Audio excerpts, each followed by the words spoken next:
And we're live, folks. Day 43 of the Forge. Let's freaking go. Good. How you doing, buddy? Oh, I'm doing good, man. Ready to get some of these dials Nice. in. Yep. I just realized this guy. I was like, holy shit, I was supposed to call this guy.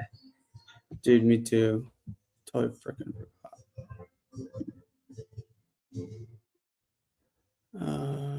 Where's he at?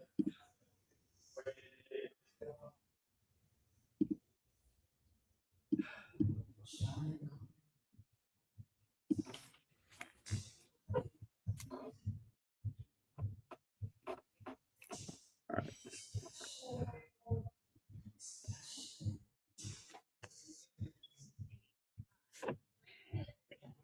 Zero, three. Shit, this guy's a school bus driver. Oh. Yeah. Let's see.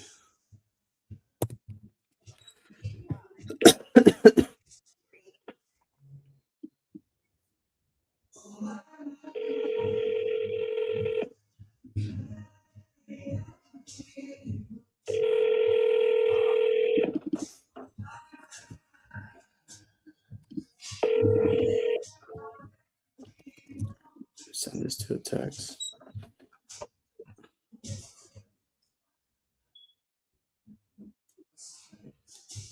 Ah, shit. Ohio's ahead of us an hour, right? Or I think they're. Yeah, Ohio right now is 9. Oh, no. Same time as you. Ohio? Wait, no. I think they're. Ohio, no, yeah. Ohio is 1 hour ahead of you. Fuck. Okay. Dang, that's where I messed up.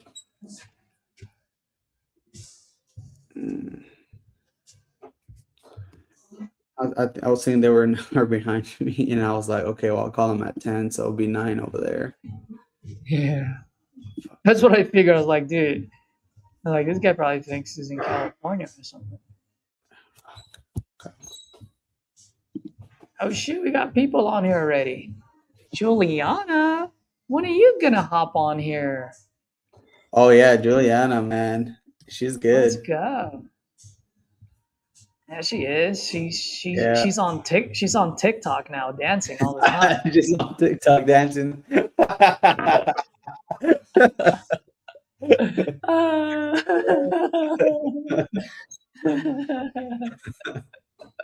Oh no! I'm just messing with you, Juliana. I'm doing calls right now. Dude, do calls with us. Yeah, hop Let's on go. in. Do calls with us.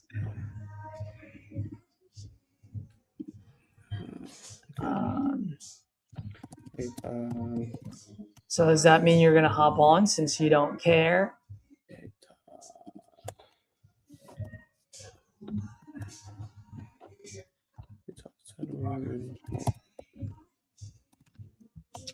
I'm gonna Facebook message you, Juliana, just in case you do want to hop on.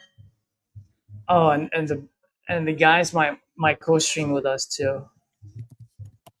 Jamil and the W2 worker bees.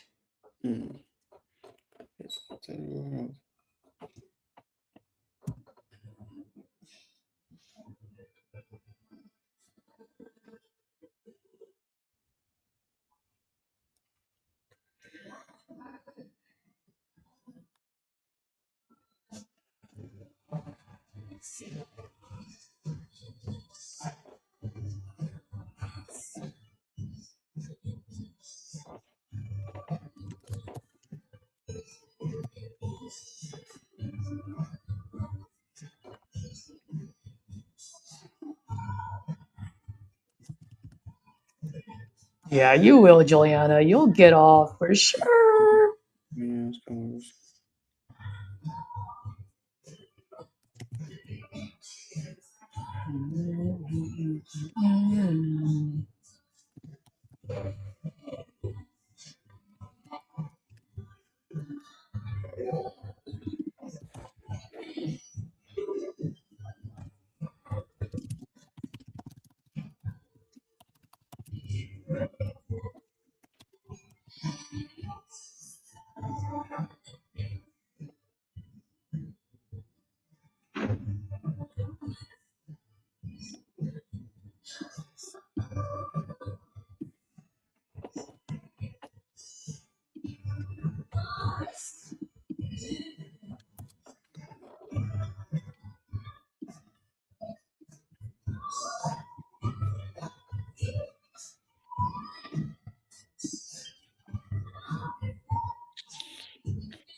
Oh, you know what? I'm gonna go grab my coffee. I just realized I didn't have any coffee. Me neither. I haven't had coffee for like the last 2 to 3 days. You haven't had any? What are you talking about? I No. saw you drink a white cup yesterday. I didn't drink. You had I didn't water have- in it. You Oh, would drink out of your white mug. water. This one? Oh, I don't know. I'm not Or- there. No, I don't think. I know I didn't drink coffee yesterday. Go Saturday. Okay.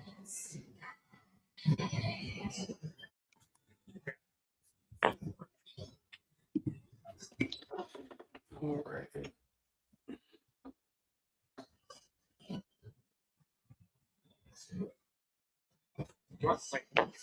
No. Actually, thought of it. Yeah. Thanks, man.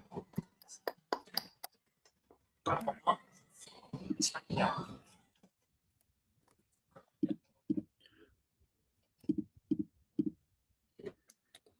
Okay, Ruth. Okay, I'm gonna go over some of these here. Call her later. Dun.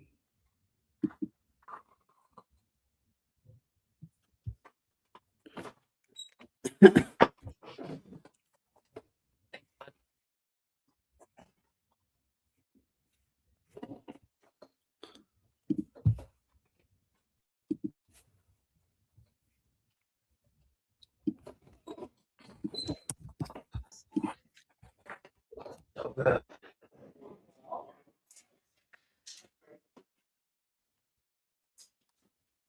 Dude, I did so many squats yesterday. It's so hard going up these stairs right now. It's taking me hella slow.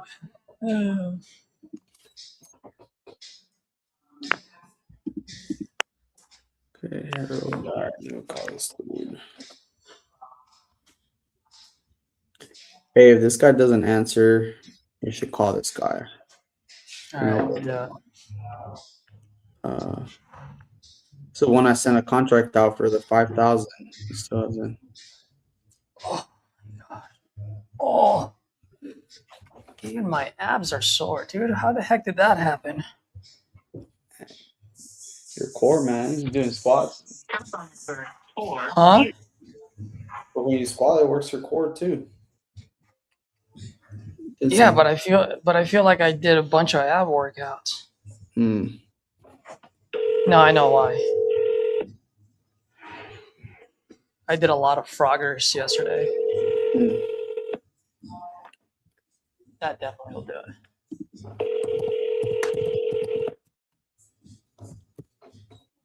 Telephone number 4.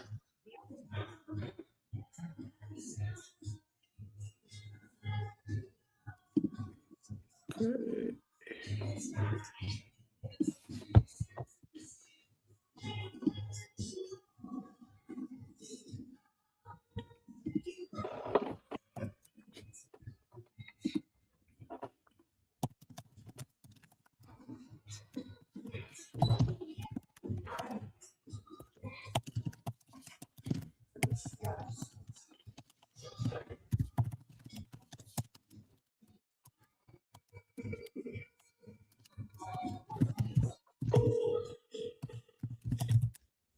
Dude, when I was a kid, I loved Madonna. I don't know if you guys can hear the song, but they're playing Vogue right now. You say you loved what? Madonna when I was a Oh kid. yeah.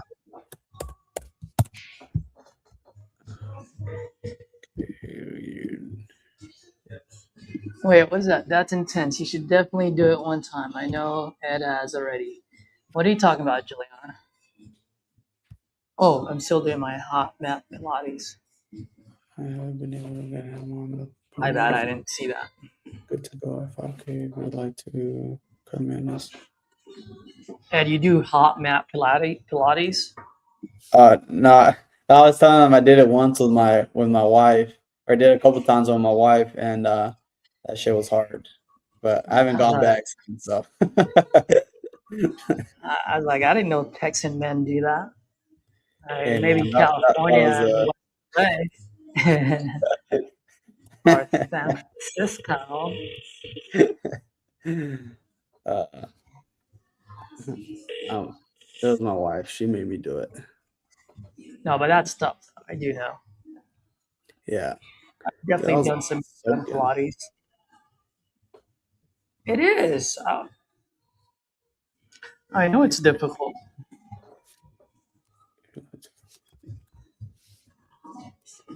It's still funny to make fun of, though, but it is difficult. Fuck yeah.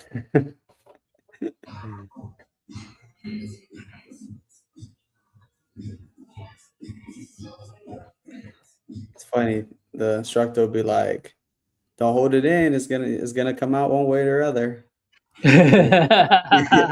He is right about that. It's such when it's quiet and then like, oh, you know, someone did. Oh my gosh. Oh, actually, I do want to share one thing while we're making calls. I saw this on Facebook earlier. I'm actually going to post it, but I'll read it for everyone that's watching. Unless you guys don't care about it, but I don't know if you know what's his name. Tillman Fertitta just bought fucking Caesars for like 18 billion. Oh shit. You know that? No, I didn't know that. Yeah. And then another billionaire is buying MGM. So why billionaires are suddenly buying Las Vegas' biggest casino companies? Two largest Vegas casino companies just went up for sale in the same week. It's not a coincidence. Tillman Fertitta, the guy who already owns the Golden Nugget, agreed to buy Caesars Entertainment, biggest casino operator in the country. Days later, Barry Dillers, People's Inc., put in a bid for MGM Resorts, the biggest operator on the Las Vegas Strip. Both come in around $18 billion with debt. Oh shoot. Caesars at 17.6 agreed, MGM at 18.8 proposed. But the most important detail isn't who's buying, is that both companies were cheap enough to buy in the first place. Billionaires don't buy healthy companies. And there's more, but I'm going to stop there because it's a long one. But that is huge. I don't know how many people are watching right now, but a wise man once told me, and it hit me, and I need to really put into practice like every single call. He said the number one skill set that we gain from wholesaling is finding an underpriced asset and flipping it into a profit. Right. That is the number one skill set that we can transfer into any industry. Like everyone says, like the salesperson is the one that gets paid the most. No, it's the one that actually knows how to negotiate. The one that can spot underpriced assets. That guy is the one that's going to get paid the most. So whenever I look at these things, like I look kind of like for dots, right? For me to connect. Also, people always say like, "Hey, money is made between the lines." So I always just kind of try to read between the lines there. Bro, it says billionaires don't buy healthy companies, right? So companies will only sell what? At a discount when they're no longer healthy, right? It's the same thing with what we're doing. Sellers will only sell at a discount if they need it. Exactly. So we need to be talking to people that need it. So that we can't get the discount. Otherwise, it doesn't matter how much we do, we ain't gonna get it. Right. Yep. And it's like, man, but obviously once you do see that there is a need, there is a motivation that you can help, then yes, that is when the salesmanship comes into play. That is when your ability to read the situation, to be able to attack and close the deal. Yes. But until then, we got to spot the good ones first, dude, the healthy ones. Yeah. Yeah, absolutely. Yeah. And so when I read that, I was like, oh man. And like, I'll give you an example. I was that's the reason I was late too, is because I was walking home or I was eating my breakfast and I was watching Anthony Alberti post is starting to post like live seller calls. Mm-hmm. And so he posted one, and the guy said, because he has a project, so he goes, I just bought this house 3 years ago for 110. The guy is asking for 120, 115. Uh-huh. Okay. And he's selling it because of a project that he's doing, and he can no longer sustain the cost of this house. He can't fix it anymore. So Anthony did actually a really good job, and he went into like future. He did a lot of things, but one thing that he didn't do, and I called him. I said, "Hey, look, I'm just trying to connect the dots for you." Is at that moment, I'm like, they just bought it 3 years ago. So is there a possibility that they owe money into this? Right. The next question would have been like, oh, you bought it 3 years ago. I wouldn't ask what got you looking to sell now because he's already explaining it. But for me, I'd be like, so did you buy this cash? Are you a flipper, or do you have a loan on this? Because if there's a loan and he's not asking for a whole lot of equity, now it's just a matter of what's the ARV and will this make sense, right? Also, if they took out a loan, then there is no equity play here. So then now what's the next dot to connect? If there's no equity play here, then that means, is this person like Caesars and MGM, is this person willing to come to the table with some money at closing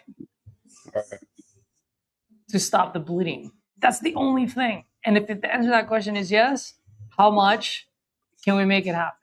If the answer to that question is no, how can we really help? Mm-hmm.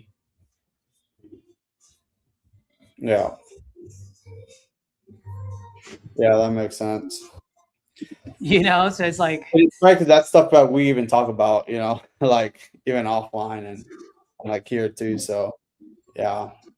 yeah. And there's really that one call last week really pissed me off because it's my first call. My brain was still foggy, and I didn't look how much he owed. I didn't look at when he bought, like all these fucking things that were just signing, like just signaling to like, bro, this is literally a 5-minute call unless he's willing to come to the table with some money. Yeah. And by the way, they never signed. Was this the one in, what was it, Alabama? Was it I Alabama? think so. Yeah. Where I had to talk to the wife. Yeah. I remember that.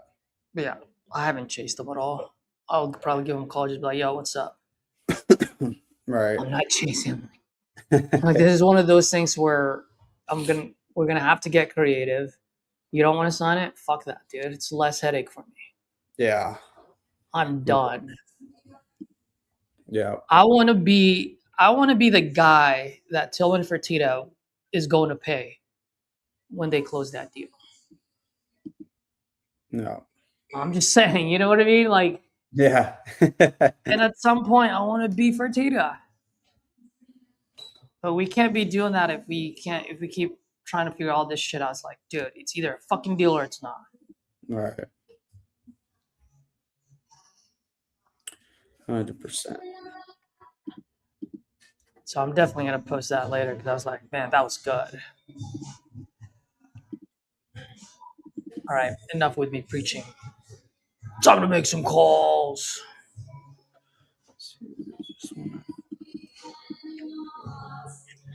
Juliana, did you just tell me to shut the fuck up?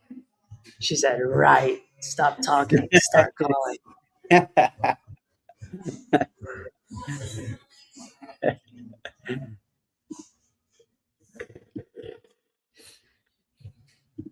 I can already, I know she's listening right now. I can picture her smiling and just laughing right now.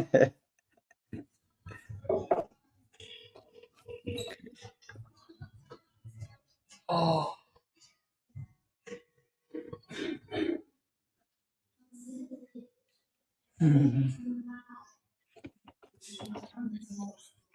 Okay, so go to that.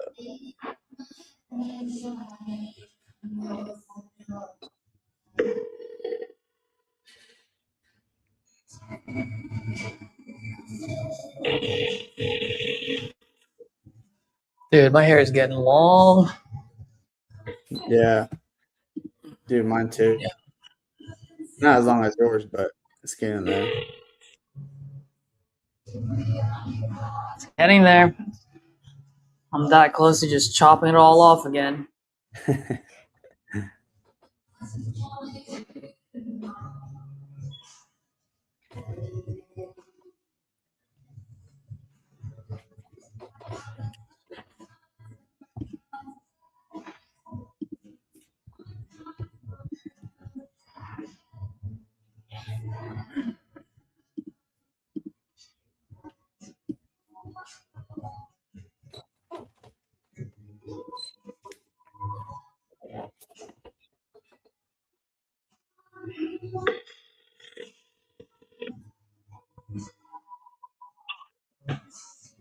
Dana?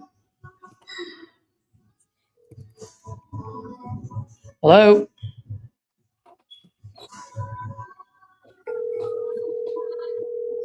Why is it so loud over here?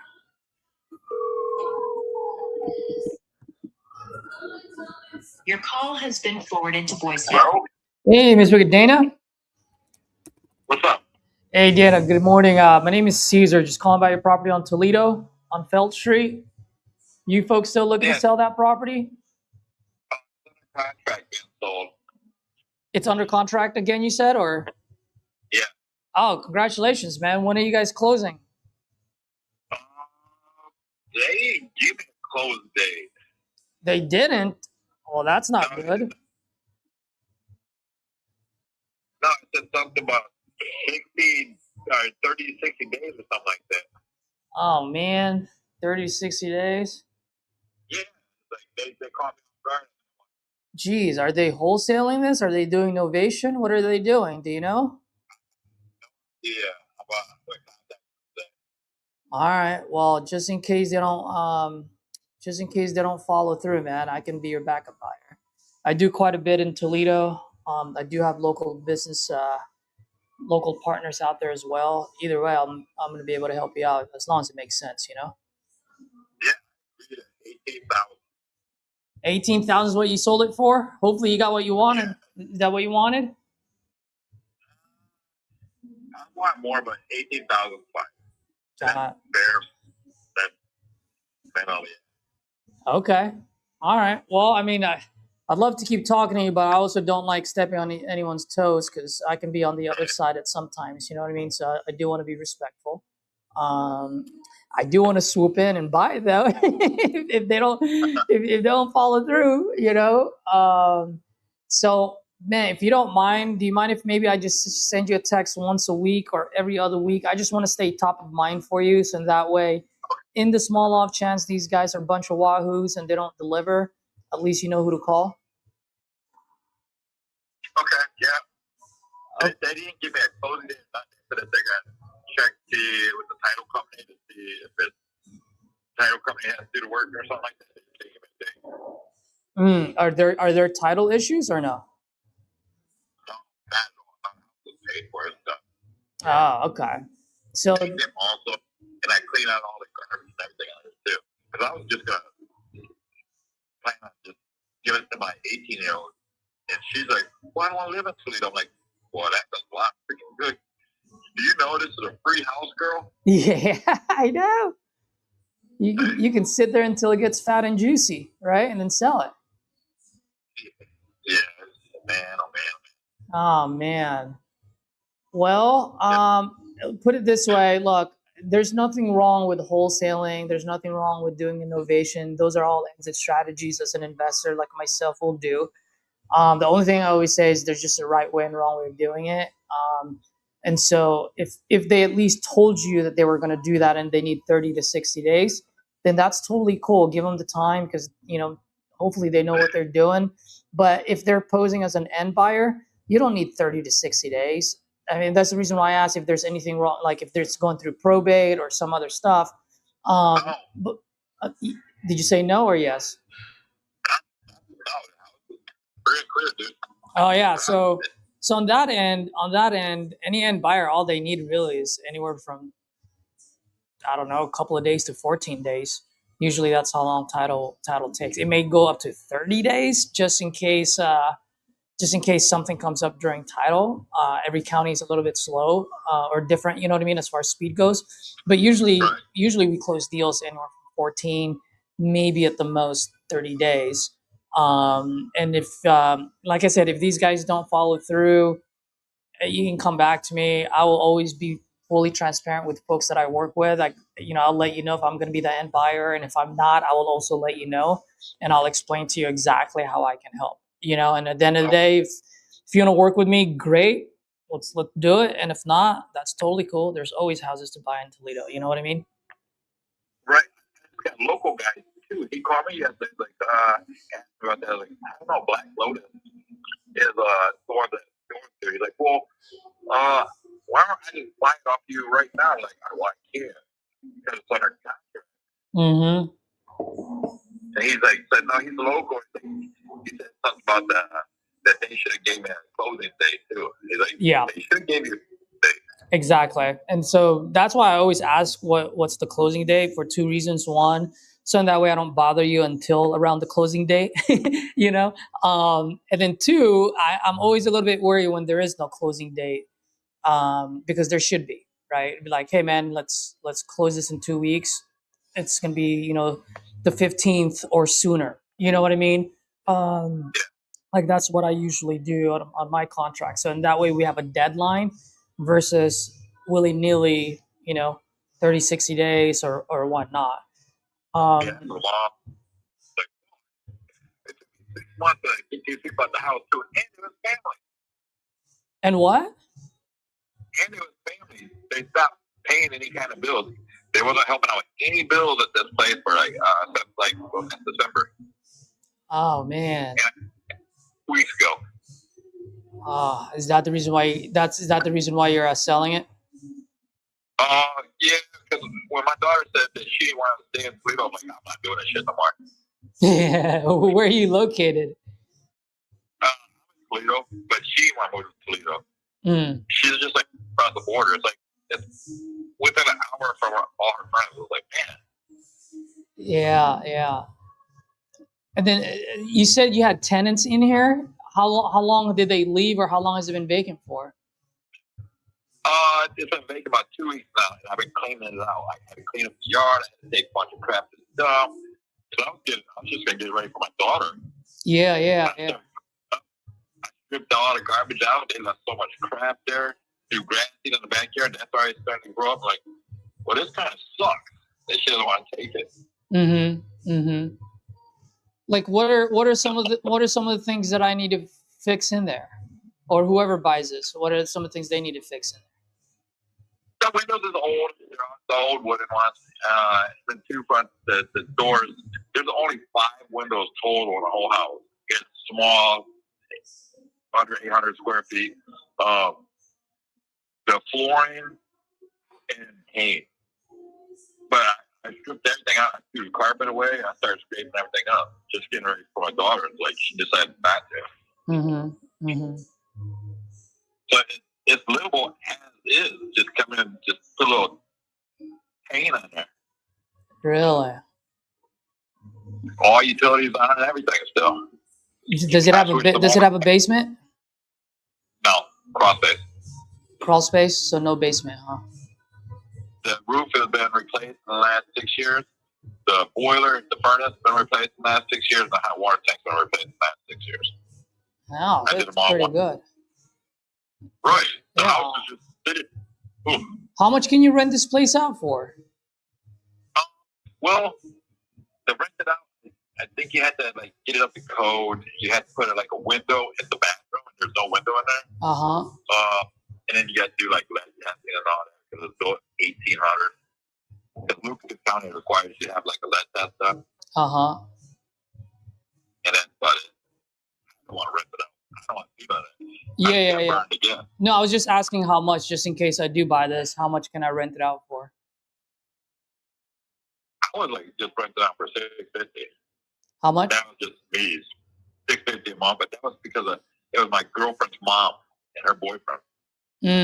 My fiance. Oh, that's how And much. her, That's how much you were renting it out for. Yeah, to them. Okay. $650. Okay. I And- rented like 5 years. Okay. Looks like I probably can rent it out for like 900 or something, or 950, 900. Yeah. It's a 2-1, right? It's a 2 and 1 bath. Yep. Okay. Now let's say I do go in there, just fix it up a little bit, spruce it up. How much do you think I can get it appraised for a 2-bedroom, know. 1 bathroom there? Like 60,000. I have no idea. Yeah, I bought the house in team for $23,000 on the main contract. Yeah, and you paid for it all already? Yeah, it's been paid off for a long time. The house I'm in right now in Toledo, I got another one, and it says it's estimated that bill is like $35,000. I'm like, well, that's kind of stupid. I put a privacy bed, I put a big furnace, furnace, central unit in, hot water tank in that one. Like, this is crazy. I don't even care. I'm staying in it right now. Yeah, And the yeah, taxes are real low. yeah. Well, But Mill Street house here is like 600. well, you know what the A stands for in Zillow, right? It stands for accuracy. What's that? I said the A in Zillow stands for accuracy. Oh, okay. Because there is no A in Zillow. Right. Yeah. Well, brother. I don't know what it'd be worth.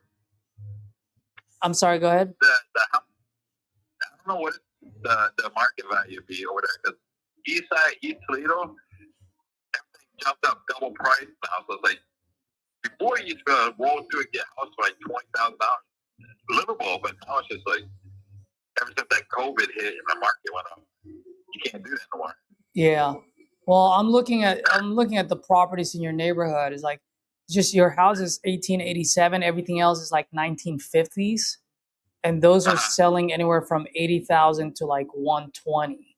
120 or 119 is the most expensive that I saw, but that one has like a full-on finished basement. Like we're talking about, HGTV fully rehab, right? Not like HGTV like amazing, because at the end of the day it's Toledo, right? So you can only push the price so much. But it is full, yeah. But a fully rehab with fully furnished basement is 120.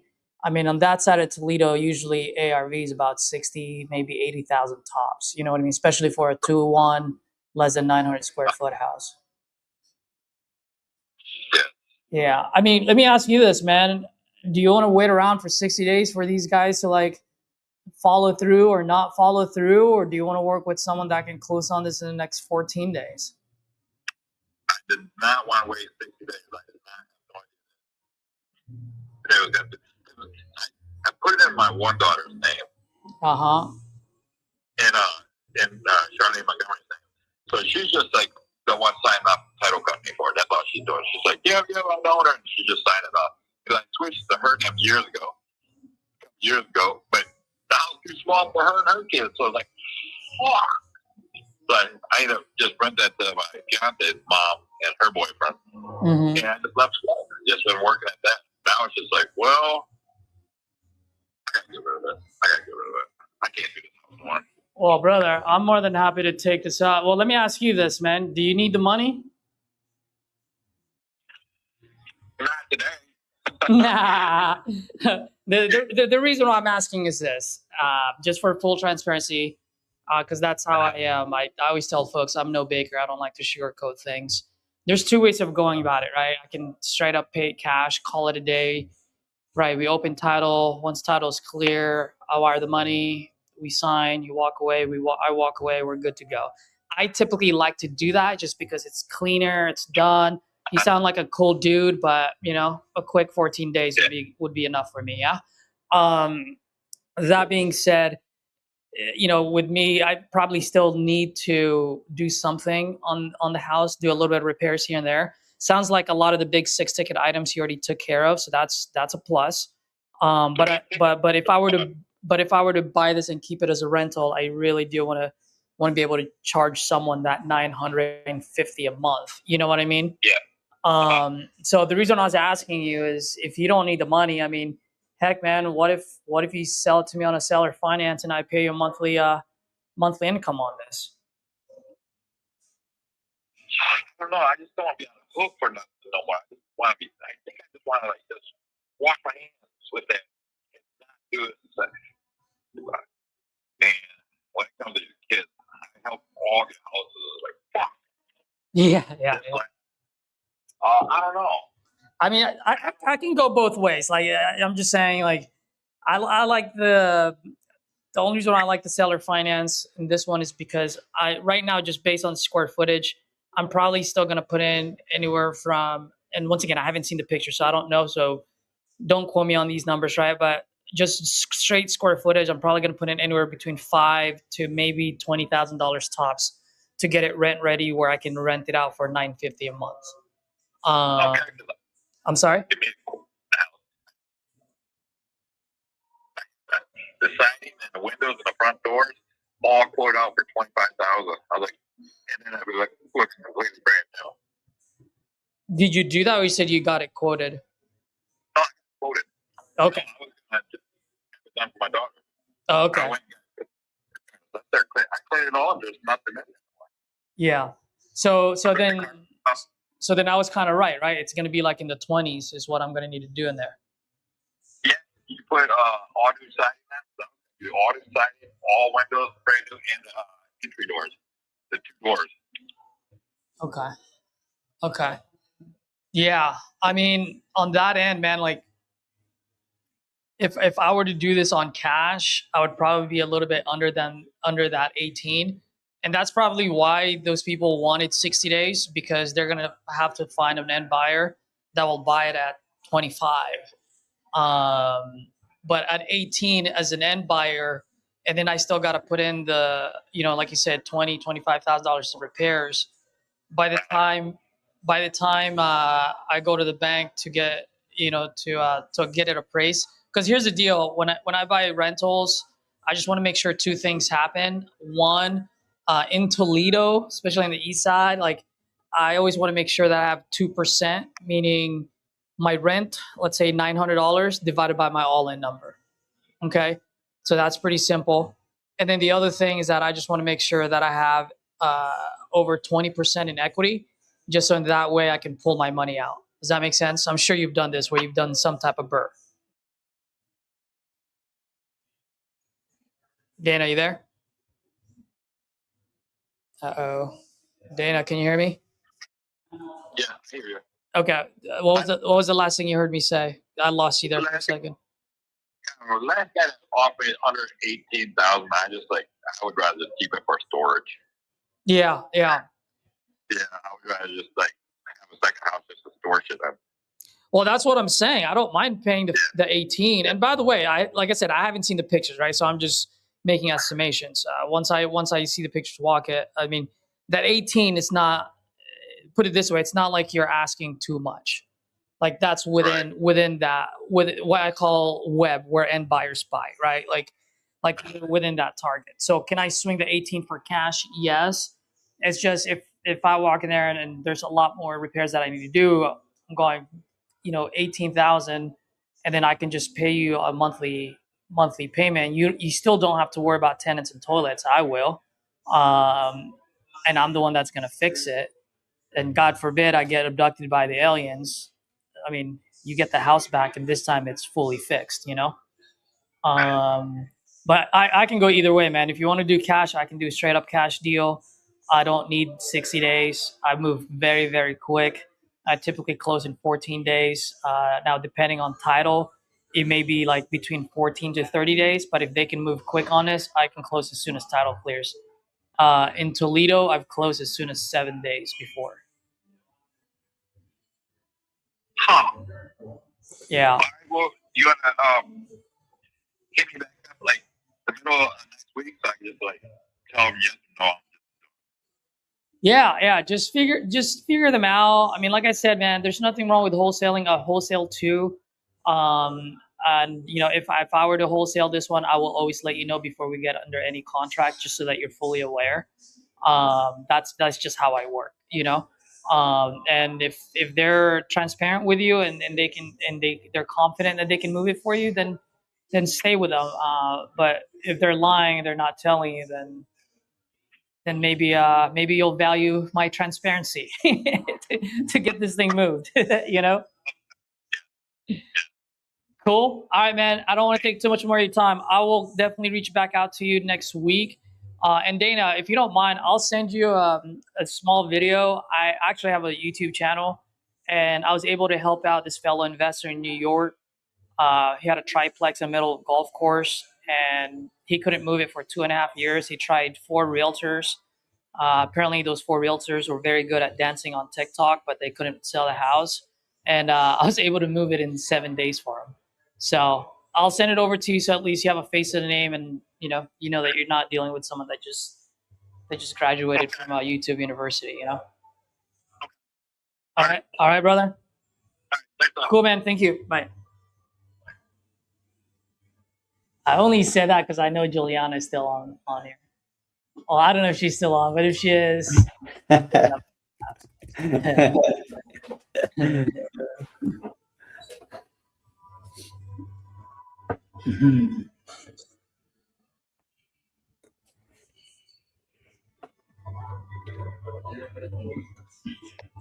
So Caesar, for like the viewers watching, so on this one, like what made you go like stay on the phone longer if they were under contract?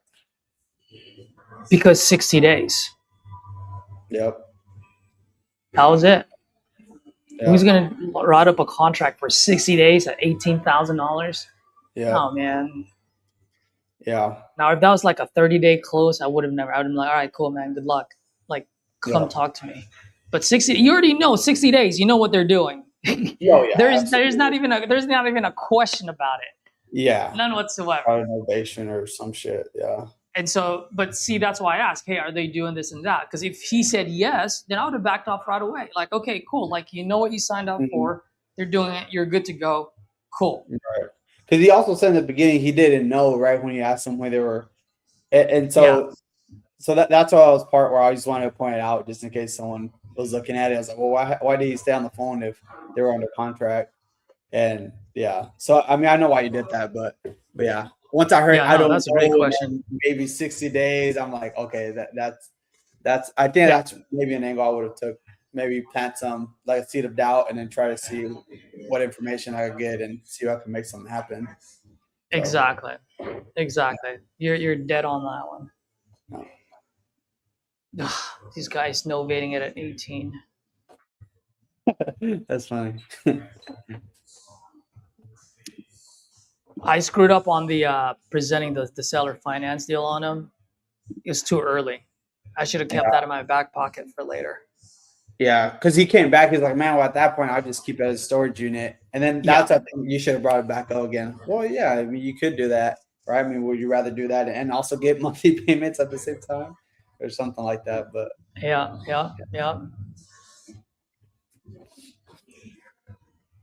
Because if he is right that it only costs $20,000 to rehab, I can move that with Scotty or even with Tyler. That thing will move like at 28, 30,000.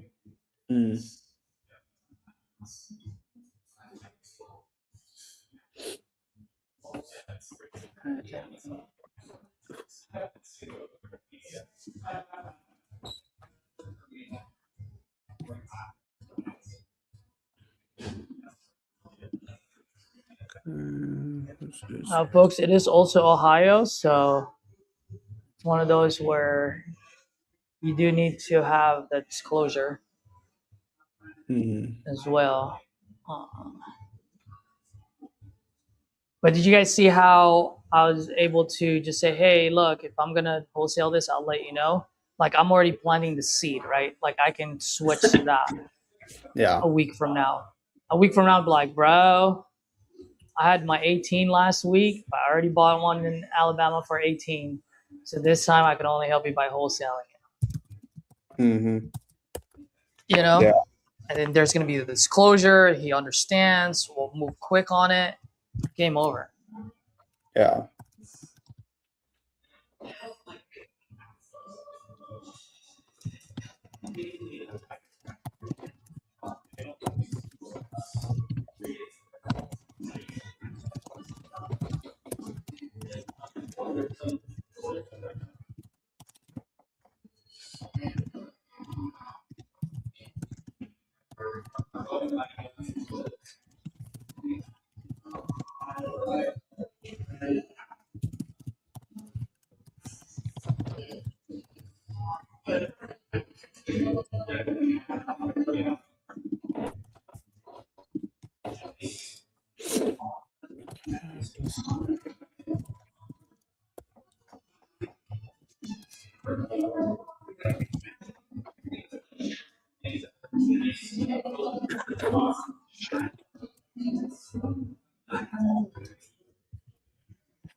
What's this?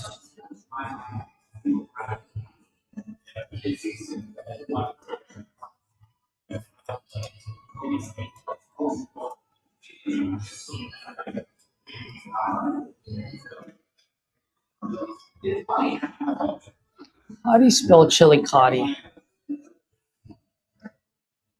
Chili coffee. Chili coffee.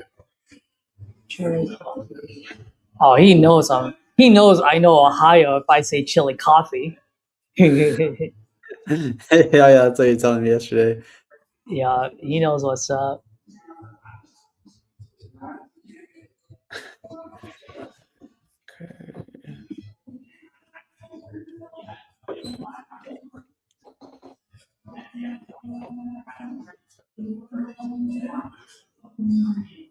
Dana.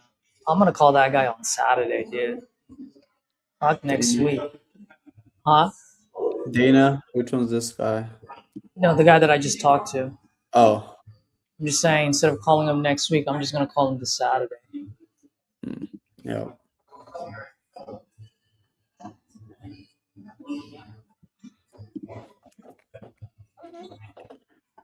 Okay, let's call some of these. 60 days is a long fucking time, dude. Oh yeah, Dude, even when I was new, I could never get someone under 60 days. yeah. That's crazy. I'm surprised he signed it. I wonder why he signed that. That's 60 days. 'Cause that's a long time, dude. Yeah. 60 days. Well, shit. They better move that thing. Yeah, that's the sad part Imagine about it. if they don't move that in 60 That is days. that is the sad part about it. Most Yeah. likely they won't make the proper moves. Yeah, dude. That's gonna be shitty for the seller.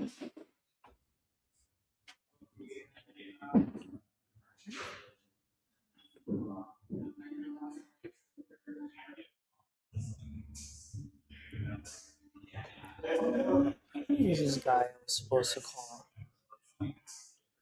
Call him.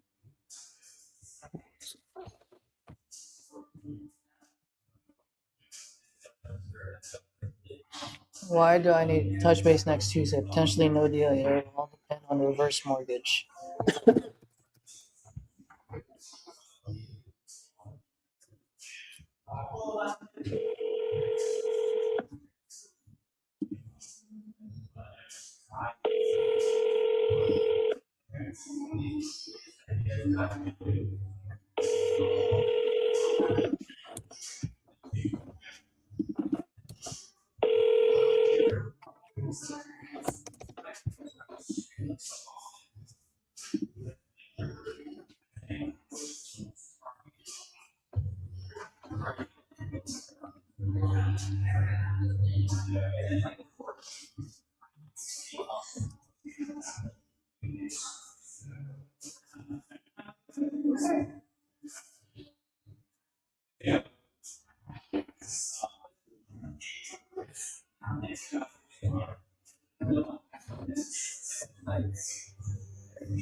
What up, Vincent?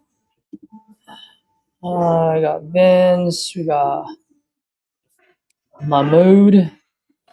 We got William. Yeah, William. I have a. You can even download it from Jerry. I haven't used Jerry's, or I think I copied it from Jerry. The Ohio disclosure, and you want to put that like either you send it separately or you make that as your first page, and then your wholesale contract, because you don't want it to be part of the wholesale contract.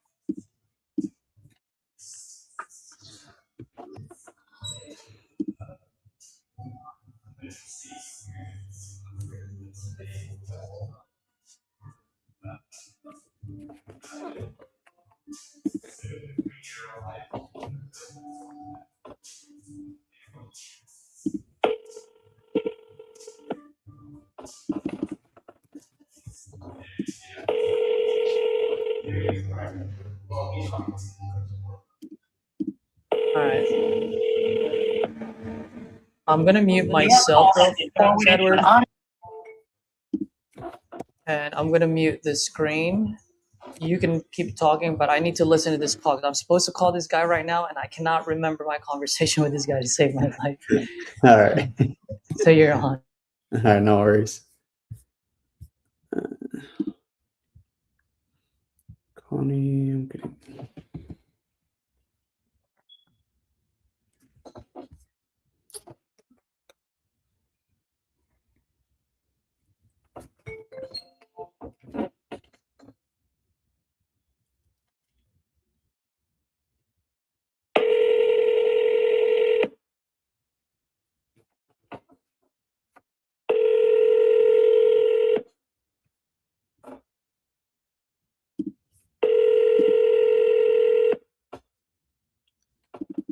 Hello.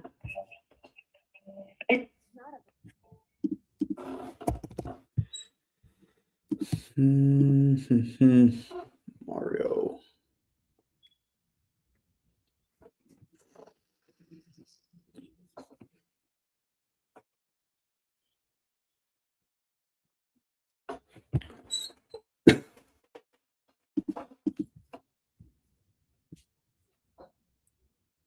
Please leave your message for 8.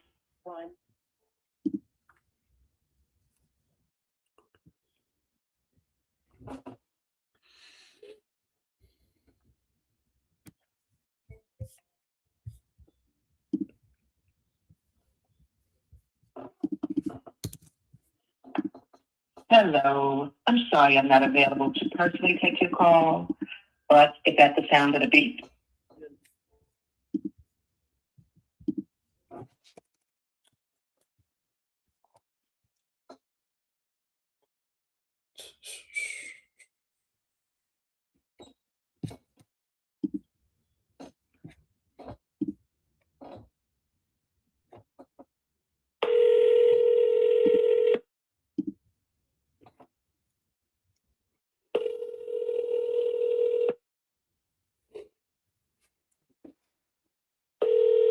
call has been forwarded to voicemail.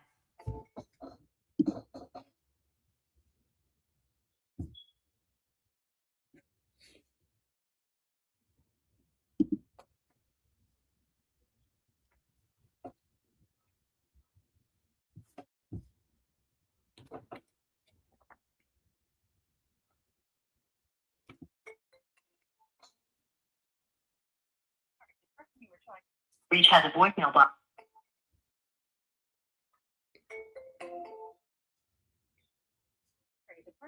We're trying to reach.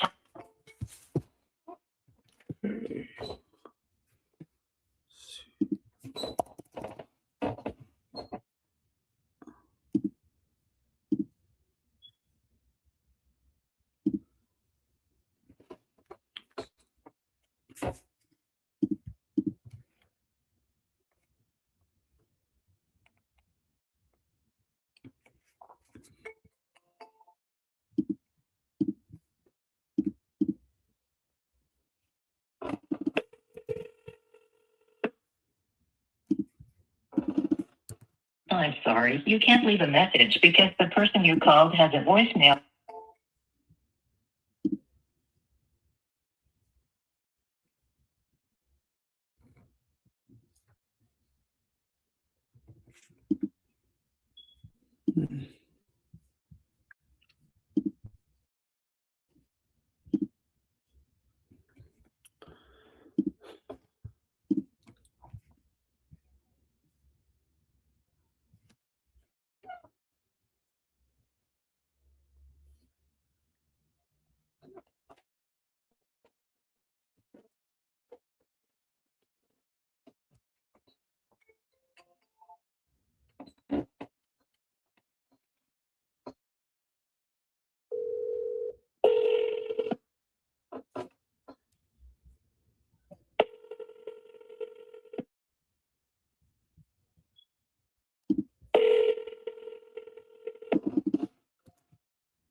I'm sorry, you can't leave a message.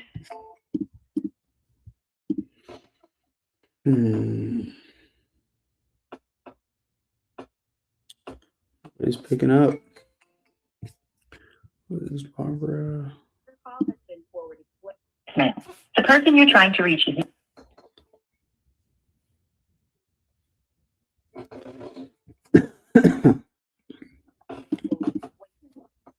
is not a.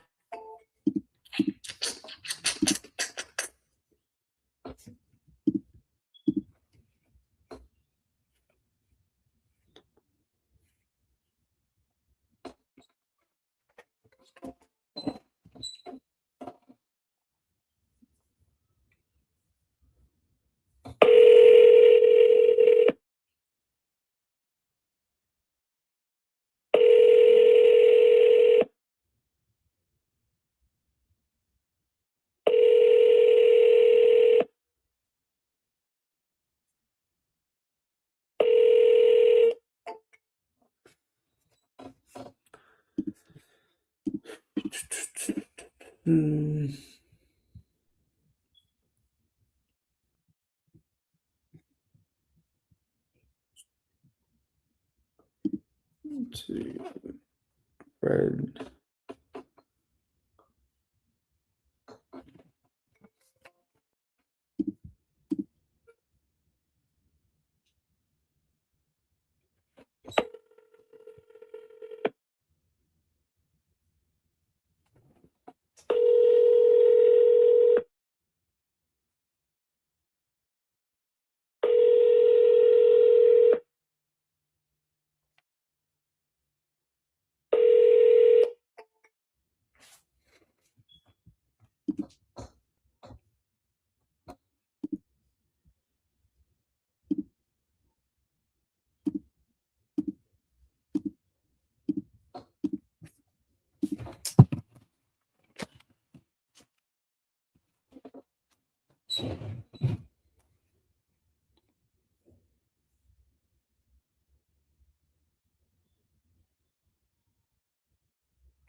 Hi, good afternoon. Is this Shelly? Yes. Hey, Shelly, this is Edward. I was giving you a call. I'm not sure if Fred had reached out to you yesterday and mentioned that someone would give you a call or try to give you a call. Yes. Yeah. Okay, perfect. Yeah, so um I was giving him an initial call because it looked like he had filled out a form on our site about selling his property there on Rogers Avenue, and he told me a little bit about the situation as far as how much work it needs, and I guess he was under contract with I guess some previous buyers, and they ended up backing out. Uh, so The he, contract, what's that? the contract was that.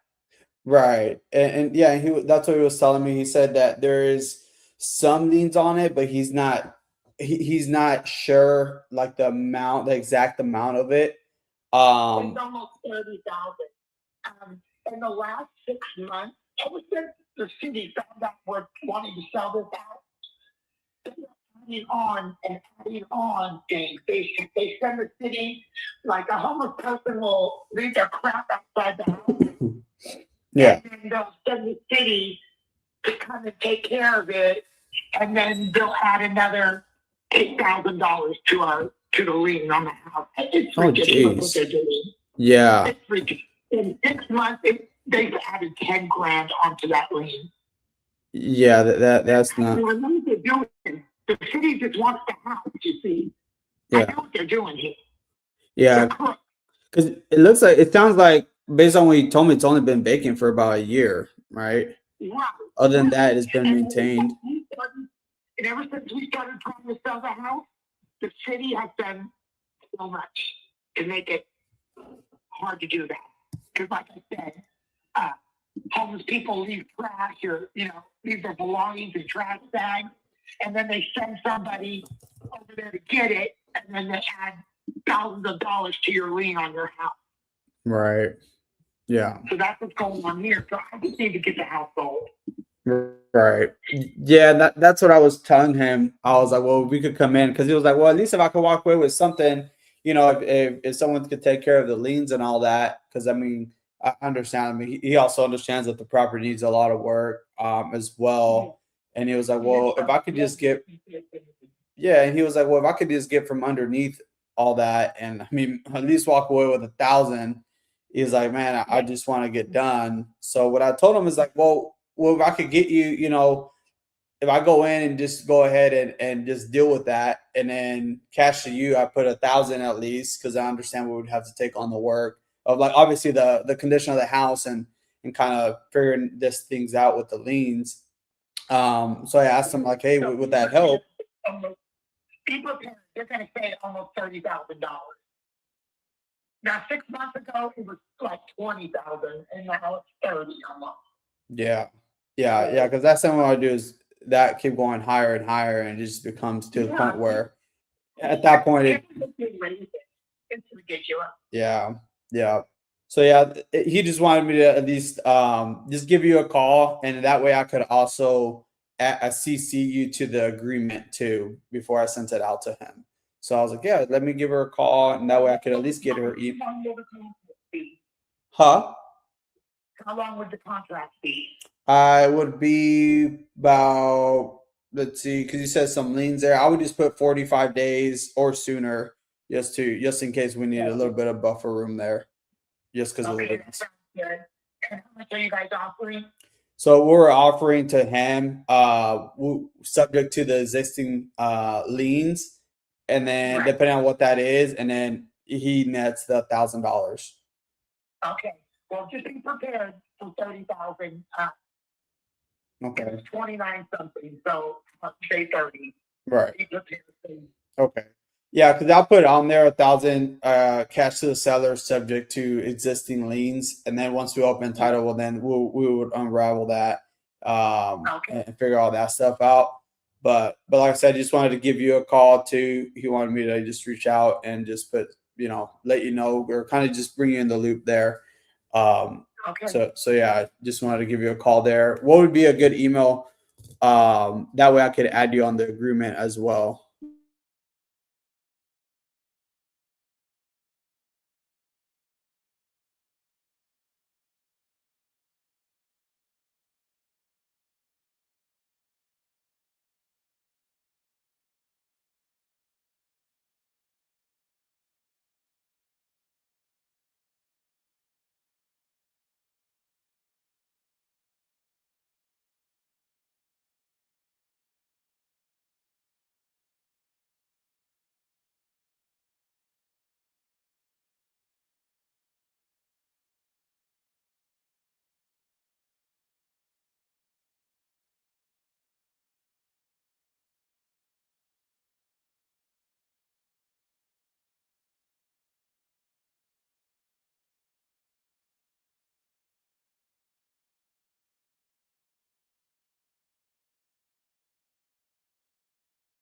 give me just a few minutes, and then I'll you should also receive a copy as well, so that way you both get it. And then from there we'll go ahead, and then from there, like once we get that signed, like I let him know, like the next steps from there would be, we would obviously still would want to walk the property, verify the condition and everything based on what we talked about, and then from there we'll go ahead and open title and start that process as well. Okay, what was your name, man? Yeah, my name is Edward Luna. Okay, Yeah. are you in Ohio? I'm in Texas, but we have relationships out in Ohio that gives us the ability to do business out there. Okay, Mm-hmm. all right, sounds good. Yep. And this is the phone number I can get a hold of you on? Yes. You could reach me here as well. All right. Yep. Yeah. And will y'all happen to have photos in the mean? Will y'all happen to have photos that y'all could send us to? No. Okay. No worries. Well, we can figure that out then and still, schedule something there so we can go out there. But I'll go ahead. We can always go and take photos or whatever. Okay. Yeah. And then, like I said, that helps a lot just because it helps us expedite things a little bit quicker. So if y'all are able to, that'll help a lot too. Okay. But in the meantime, I'll go ahead.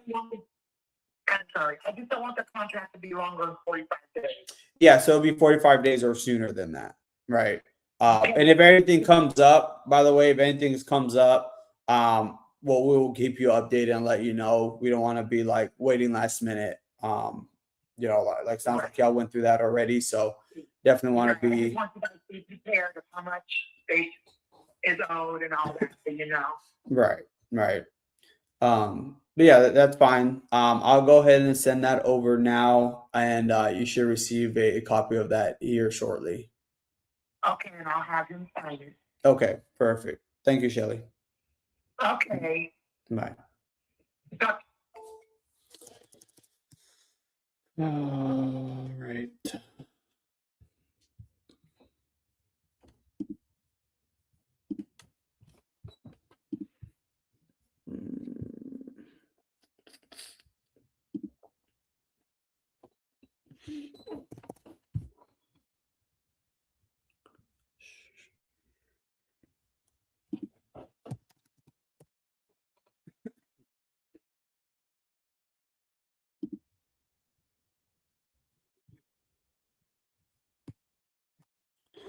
Discuss this agreement.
You on the phone, Edward?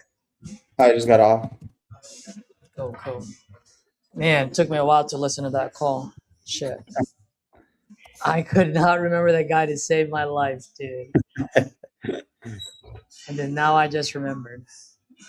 You might not even be a deal because he might have a reverse mortgage on it. Oh man, that sucks. So we're about to find out.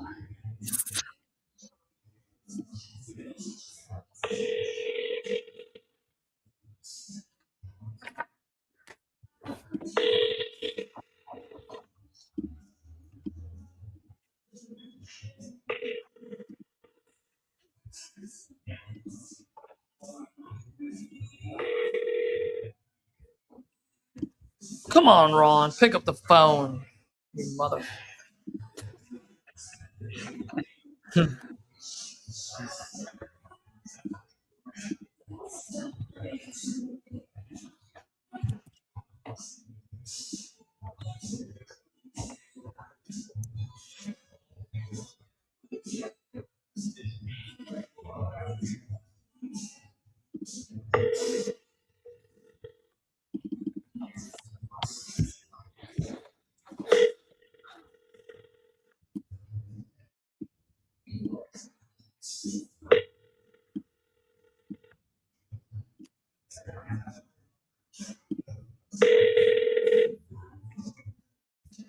What?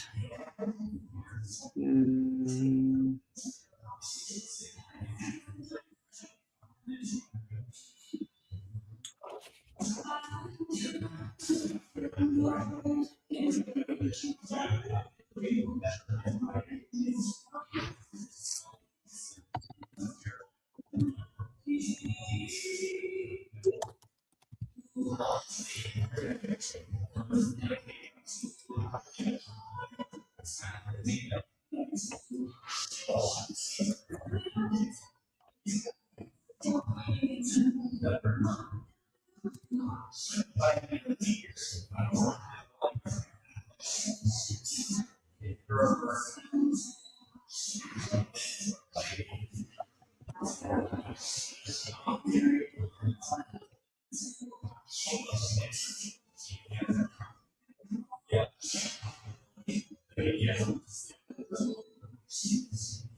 Nice. Told me to call him back in 5 minutes.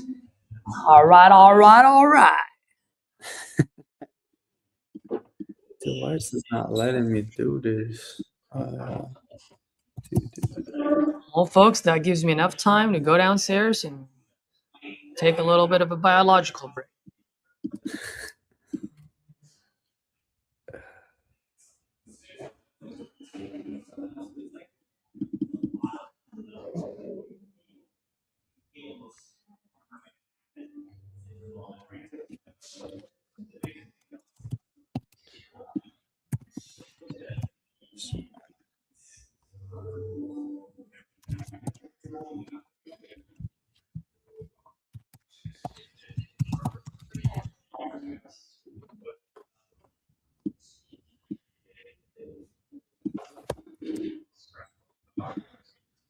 Heck yeah, I got it. Yes. Got another contract? Let's go, baby. Fuck yeah.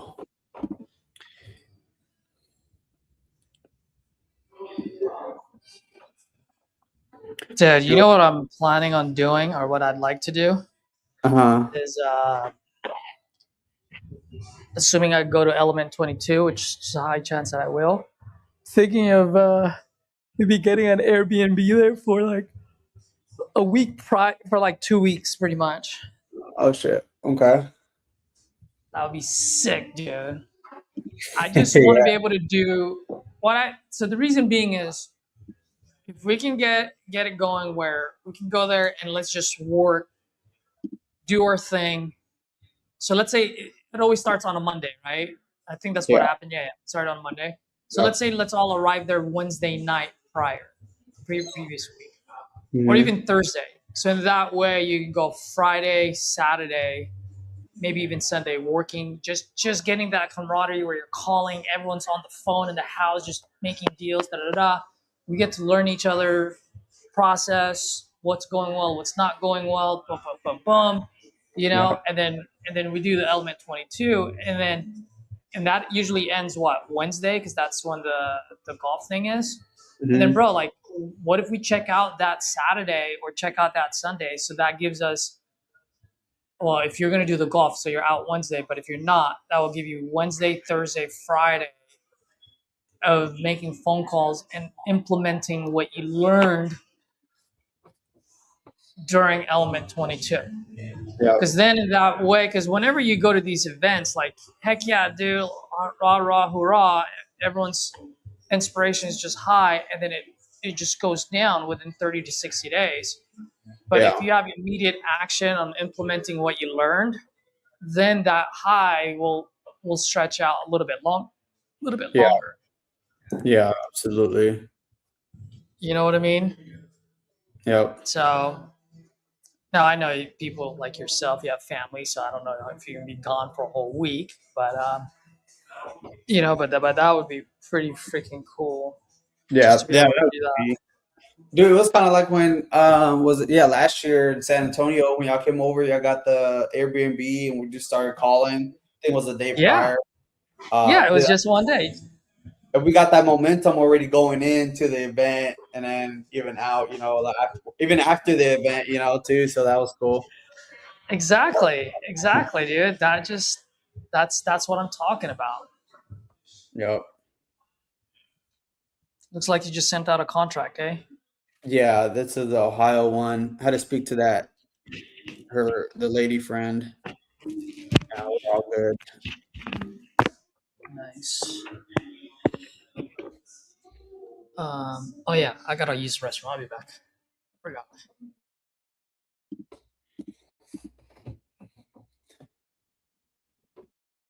Oh man, we're gonna be busy, busy, busy. Okay.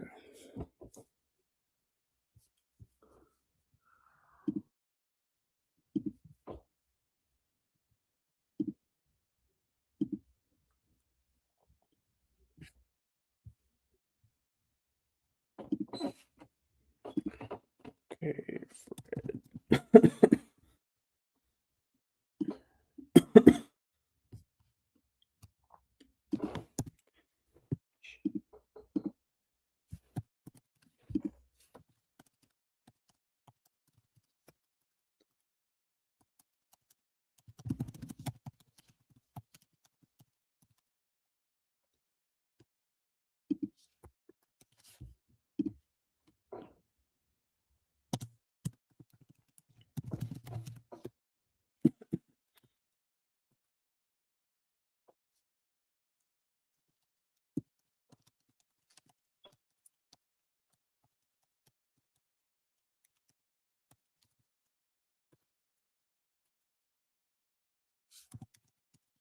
You and sign.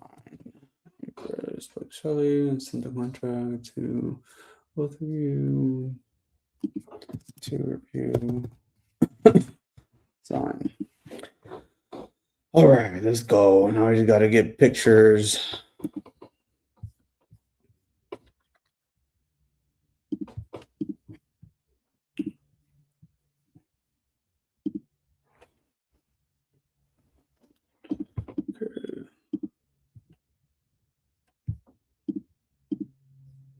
All right, who's next? Barbara. I think I called them.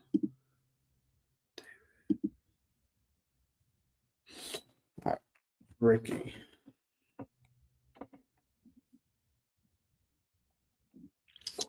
Damn, this one's in California.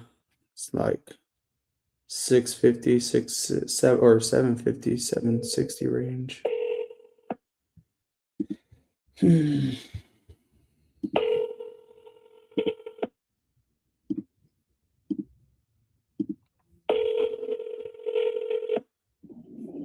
Hi, leave me a message and I'll get back to you.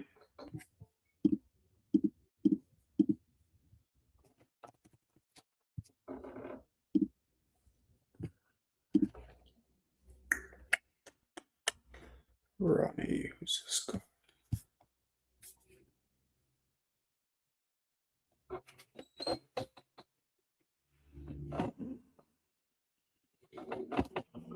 Well, yeah. Let me call this guy through my personal phone. 514.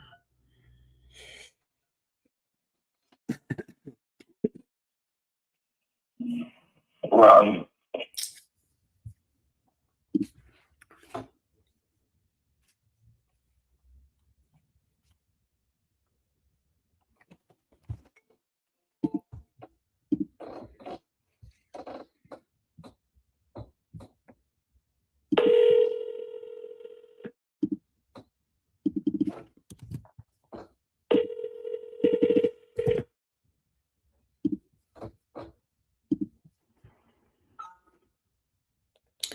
Hi, good afternoon. Is this Robert? Sorry, mailbox is full. Damn it, you got me.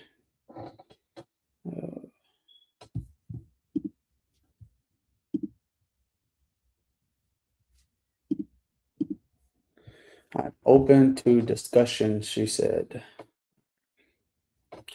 See how this one goes.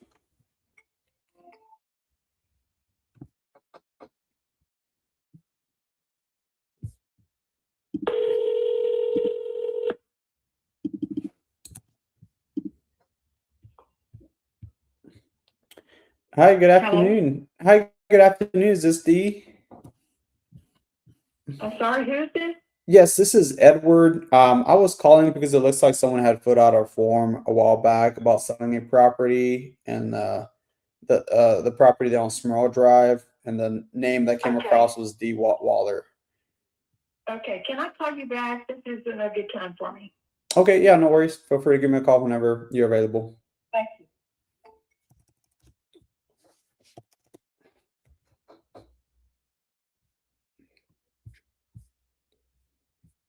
Okay, we'll call her later this evening. Let's go.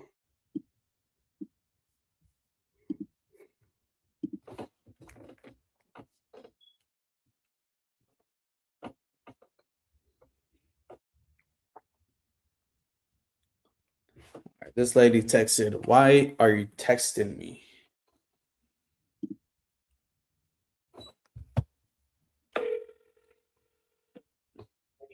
Hello? Hi, good afternoon. Is this Sherry? Yes. Hey, Sherry, this is Edward. Looks like you may have filled out a form on our site a while back about selling a property there on Rosewood. Were you still looking to sell? Maybe. Okay. What's the deciding factor whether it's a yes or no? Well, who are you with? I'm with XVR Buys Homes. You had filled out a form. I think it was maybe a while back, maybe last month, about maybe selling the property. So that's why I was trying to give you a call back, just because we haven't been able to reach you prior. Okay, well, what would you offer me for that property? Yeah, well, that's exactly why I'm calling, to have like a brief conversation so I could get a better feel for it, to see if we could put something together that, actually lines up with what you're looking for. Does that make sense? Okay, 'Cause that makes sense, yeah. Right. So that being said, I mean, while I try to pull it up, then can you tell me a little bit about it? Like, do you guys currently live there, or is it vacant? What's going on with it? I currently live there. Oh, cool. How long have y'all been there for? I've been there since '98. Oh, wow. So y'all been there for quite some time then. Interesting. Yeah, it's me.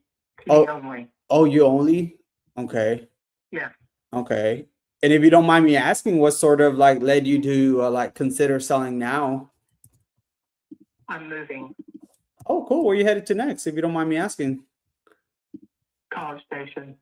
College Station. Nice. I'm actually I'm actually not too far away from where you're at. Well, I'm in San Antonio, but I'm still not, I don't think that's that far. That's awesome. And you said, did you have a price range of what you were looking to get for it? 300. You said 300? Yeah. Okay. And does the property need any work, or what does that look like? Just to, Work. sorry, I couldn't hear you. You said what? It does need lots of work. Okay. Can you tell me a little bit about it? You're giving me short answers here. You got to communicate with me here for a little bit, She hung up. What the fuck? Dude, she's like so dry. It's been forwarded to voice. She hung up on you? I know. It,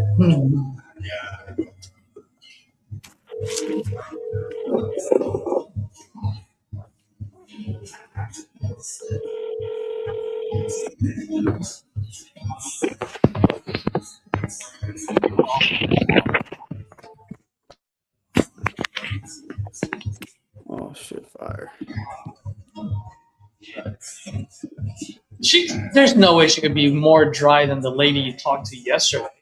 Oh no, dude. This one's more Wow, dry. No way. That lady yesterday was dry, bro. No, this one was more dry. Yeah. No. Yeah. Her answers were so classic because not only were they one-word answers, but she would elongate and emphasize their like, yeah. Oh yeah, she was like more like she was dragging it out. No, this was just more like I was like, oh, how long have you been here? Since 1998. Oh, it's been a while. I was like, man, and I can ask her, oh, well, has he looking to sell now or whatever? And she's Yeah. like, oh, I'm moving. Oh, cool. We're headed to next College Station. I was gonna probe more on that. Like, hey, what's bringing you out there? But I was gonna. I don't know. I just went with it. Try to be a little bit more direct afterwards. She was like, it needs work. Okay, tell me a little bit about it. You know, you asked me for Yeah, 300,000. Yep. I like your approach there.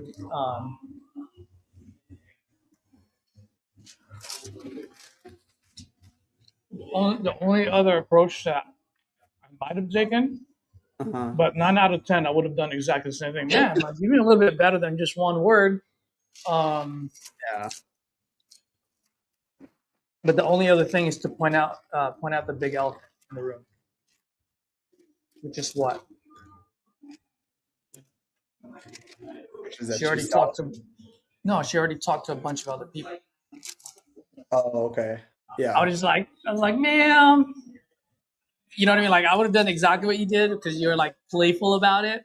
Yeah. I'm like, ma'am, I'm like, have you been talking to a bunch of other people, asking you a bunch of questions like me, Yeah, you're right. Yeah. just to interrupt that pattern? Yeah. That's Yeah. the only thing. That's the only thing. Yeah. Yeah. Yeah, no, you're right. Because then she might have either she is like that, and she's like, no, or, Oh, or she's gonna be like, yeah, I have, blah blah blah. And then at that point, that would have been your end. yeah. But once again, in the heat of the moment, call going that quick, could I Yeah. have come up with that? Yes, but could I have also gone your route? Absolutely, dude. Right. Yeah. For me at that point, I was like, bro, You like, were come done. on. Yeah, I was done, to be Yeah. honest. Yeah. I'm like, I would be too. if she's really motivated, bro, to go on, like, come on. Well, I think I should have asked a little bit more questions, but I Ooh, would just hold on, this is Ron. Hold on. Good afternoon, this is Caesar. Hey, Caesar, it's Ron returning your call. Hey, Ron, my man, how are you? Oh, I'm doing all right, man. I'm in this coffee shop, but somehow it's the young guys that are working downstairs, and it's like a freaking club in here. I don't know if you can hear all that music. No music. I Okay, hear nothing. well, that's good because it's bugging the heck out of me. I'm like, man, I feel like I'm in a club. But well, thank you for calling me back. I know we Sure. spoke last time. I was kind of just looking at my notes. Did you ever get the? I was looking at it. You were gonna. Did you ever get the payoff amount for that reverse mortgage? Yes. Hold on.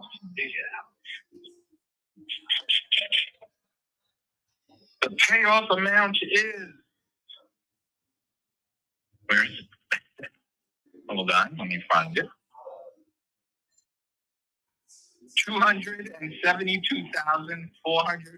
$272,441.17. So 270. So just shy of 273. Is that right? Yes. Correct. Okay. Well, that's a lot better than what you thought it was. Yes. Holy moly, that's good. Okay. Wonderful. Yeah. And that's the most recent Yeah. one, right? They sent it to you. They emailed you. Yeah, email, and that's good until I think June 26th or something like that. Till June 26th. Okay. Perfect. And then you did, you were going to confirm what the square footage was of the house. Did you do that? I believe it's 1,800 square feet. Oh, you were dead on the money. You did say that. Yeah. Look at that. Okay. Perfect. All right. And then if you don't mind, like, so where are you and your brother at with this? Like, can you catch me up to speed? Like, 'cause I know we spoke, Sure. and I think you said you had a couple of guys that were supposed to walk the property over the weekend. Did that happen? Yes. One comes Saturday. We walked it. They said they were going to, put an offer together. Haven't heard back from them. I walked through yesterday with another gentleman, and we sat for about 45 minutes and discussed. He said, there's obviously two options. You can try to do the sale for an all cash, but he feels that it might be in the best interest to list it because you might get more money than a all cash offer because, he walked the house and he says, other than, like I said, the bones are good, the hardwood floors are good, basically all the sheetrock, everything is still in great shape. The kitchen and the bathroom need to be updated and it needs a roof, and siding. So he feels that the best option might be to list it. And he also, because he does both. He buys houses, but he also lists, he has his own agency that does it too. And so he felt that he also deals with a lot of other investors, he said, and that especially in New York, what they do too is a lot of people, that flip houses, they'll buy one and they'll sit on it because it has tax advantages for them. Mm-hmm. So and then I'm actually meeting with someone tomorrow, and then I want to figure out, which way to go. I mean, until I get an offer from an all cash person, I really don't know what I'm up against. Yeah, I guess. But so let me ask you this: that guy sounds pretty legit. What did he tell you? How much would the cash offer be, and how much would he put it on the market for? We really didn't get that far, but we're gonna circle back probably on Friday, and then hopefully I'll have some kind of figures from him then. Okay. And if you don't mind me asking, I mean, at the end of the day, obviously, like, I can be a solution for you. This guy sounds like he can be a solution for you. There's other people that can be a solution for you. I mean, what's going to be the determining factor for you to choose one from the other? Like, what is it that you and your brother absolutely want to accomplish with this? Well, I guess the number one goal is to sell the house as quickly as possible, but also to get the most money as possible. And if that does mean listing it through.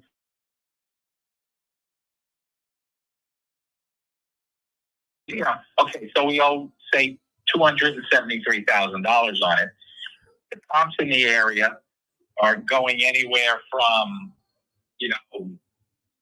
7 to let me get my comps. Like for instance, there's a house. See, but I'm trying to think. There's one that is 1,800 square feet. It's sold for $925, but I'm assuming that was already, that was redone. So whoever sold it. Which address was that? Kitchens was. Is it 7 Cancella Street? No, 61 Stewart Drive.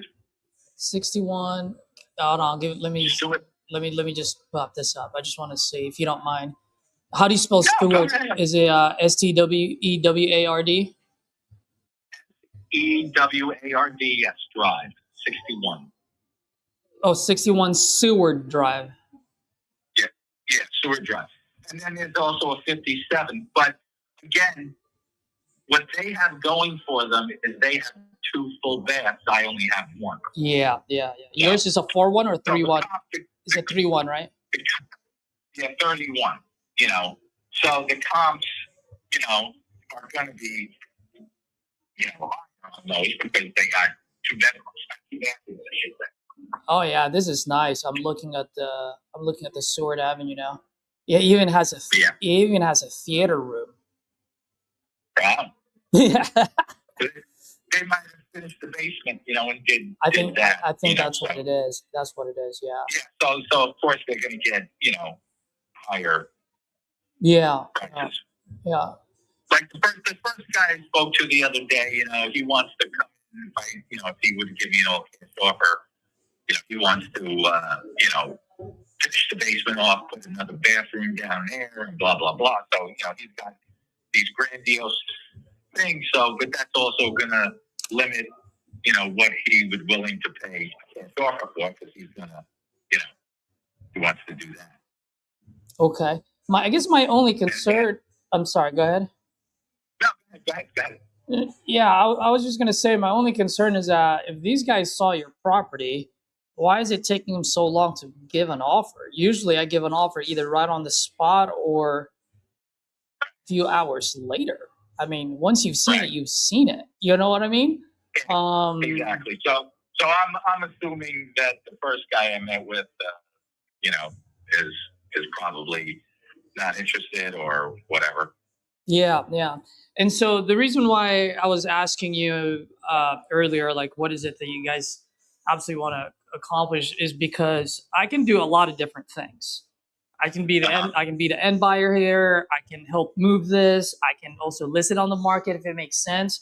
It's just there's a lot of different solutions, Ron. And for me, I always want to make sure that I know exactly what you folks want to accomplish. So that way I can actually come up with the right strategy to help you folks out. You know, and so, and I move quick. I mean, heck, if we figure it out, I'll send over an agreement today, and then you can send it over to your attorney, and I can start working on this week, right? I can move quick on this. I can move with you guys' timeline because I know you still have stuff in there, right? So I'm sure you still have family mementos in there and everything. The good news is it's in New York, and like I told you before, attorneys over there move like molasses. So usually it does take anywhere from 30 to 45 days to close. Just because they move so slow, which gives you guys time to not necessarily clean up, but take any family memento that you guys want to take and leave behind what you don't want. And so I guess my question for you, and I'm just trying to wrap my mind just to see if I can even be a potential solution for you folks, is obviously the 273 gets paid first, right? Whoever buys this, 273 gets paid first. So after the 273 is paid off, like how much are you and your brother looking to walk away with in your pocket? Well, I mean, you know, again, one guy I spoke to, he thinks, you know, we could get a cash offer or somewhere close to 700, and that would put, you know, almost 200 in both of our pockets. But until I get something that's firm, you know, I don't know if that's realistic. Yeah, and who is that guy? Is that the guy that said that he can put it on the market, or was that another guy? No, that was the first guy. So obviously we haven't heard back from him. Oh yeah. Can I be honest with you for a second? Sure. Yeah, go ahead. I would probably forget about that guy. I'm just gonna let you know now, because at 700, it's going to be very, very difficult to do, because it's still 1,800 square feet house. And right now, looking at the comps, and I know you saw that one on Seward. I think there's another one on Passion. The one on Passion Drive is just a completely different house.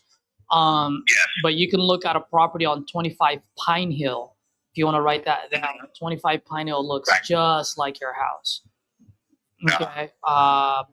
3 bedroom, 2 bathroom. It is 1,600, so It is a little bit smaller, and that one sold for $750, and it was on the market for 129 days. I believe your mom's house right now, based on what's selling. There's one on 7 McNulty that sold for 850. That's a 3 bedroom, 1.5 bath, 21,700 square feet lot, 1968 built. I think yours is 1961. That one sold for 850. So the way I'm looking at it is, and I think I remember telling you this, is after everything is fixed, that house is probably going to go for about 800, 825. Can it go to 850? Maybe, just depending on what the market is doing. And so and if I remember correctly, please correct me if my memory doesn't serve me right, but I believe it's still stuck in the 1980s, right? The inside of the house. Yeah, late in the early 90s. But again, it doesn't need a complete. It's not like it's a hoarder house or anything. Yeah. The kitchen and everything else needs, updating and stuff like that. Yeah. So just but other than that, again, it's more cosmetic, outside with probably new siding and a roof and stuff like that. Like one guy goes, well, why don't you fix the roof? I don't want to put anything 15 to 20 grand Yeah. in the roof. Yeah. Then I might as well, do the siding and then, do everything else. And no, that's not the game plan. Yep. So just to let you know, and I don't know why these guys are not giving you any numbers, and I like to be upfront as possible, so in that way we can just manage each other's expectations. Right. For a medium rehab, because this sounds more like a medium rehab. Right. I can't say light because it's still stuck in 1980, so there's it's going to cost pretty penny. But like you said, it's not a gut job. It's not a full rehab, right? So for a medium rehab, this thing is going to run anywhere between, on the very, very minimum, 45. On the high end, it would be about 60. That's where it's going to fluctuate as far as medium rehab. Now, if that was a full rehab, then it'd probably cost 80. If it was a gut job, then it's going to cost over $100,000. So right now, I'm looking at the rehab really between 45 to 60,000 on that. So when you do the math, if someone were to offer this at 700, by all means, please make sure that they're the end buyer, right? Because if they're not, they're just going to tie you up for a long time and not move. And the reason why I say that is, if an end buyer actually buys this at 700, puts in $60,000 of repairs after all the business expenses, okay, which is closing costs times 2, realtor fees when they sell it, holding costs, cost of capital, taxes, insurance, utilities, the whole shebang, that 700,000 jumps up to 899. It jumps up to 900,000 right away. So even if the investor gets lucky and sell it for 950. I'm at my office and I have a police officer here right now. Oh shoot! Yeah. So let me give you a buzz back. Yeah, no worries. Let's continue. Okay, bye. I don't know if I caused that or if he actually has a police officer in there. Edward, you listening? Oh, I think you did good. I don't know. He is pretty honest though, so hopefully he's okay.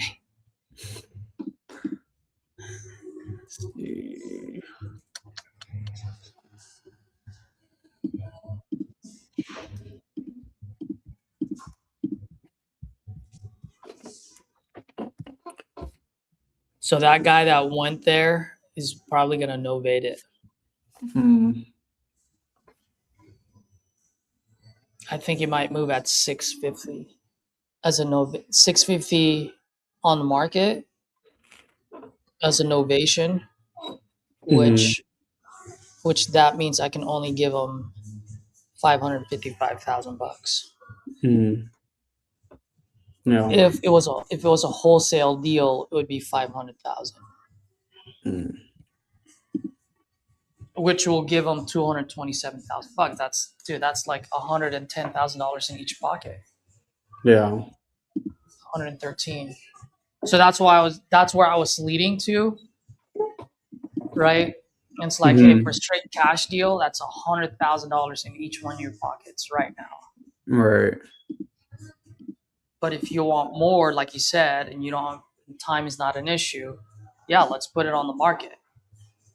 But I'm not going to be like the other guy who's going to put it on the market and not move. Like, I want this thing moved quick so that you guys have money in your pocket and I have money in my pocket. Right. Yeah.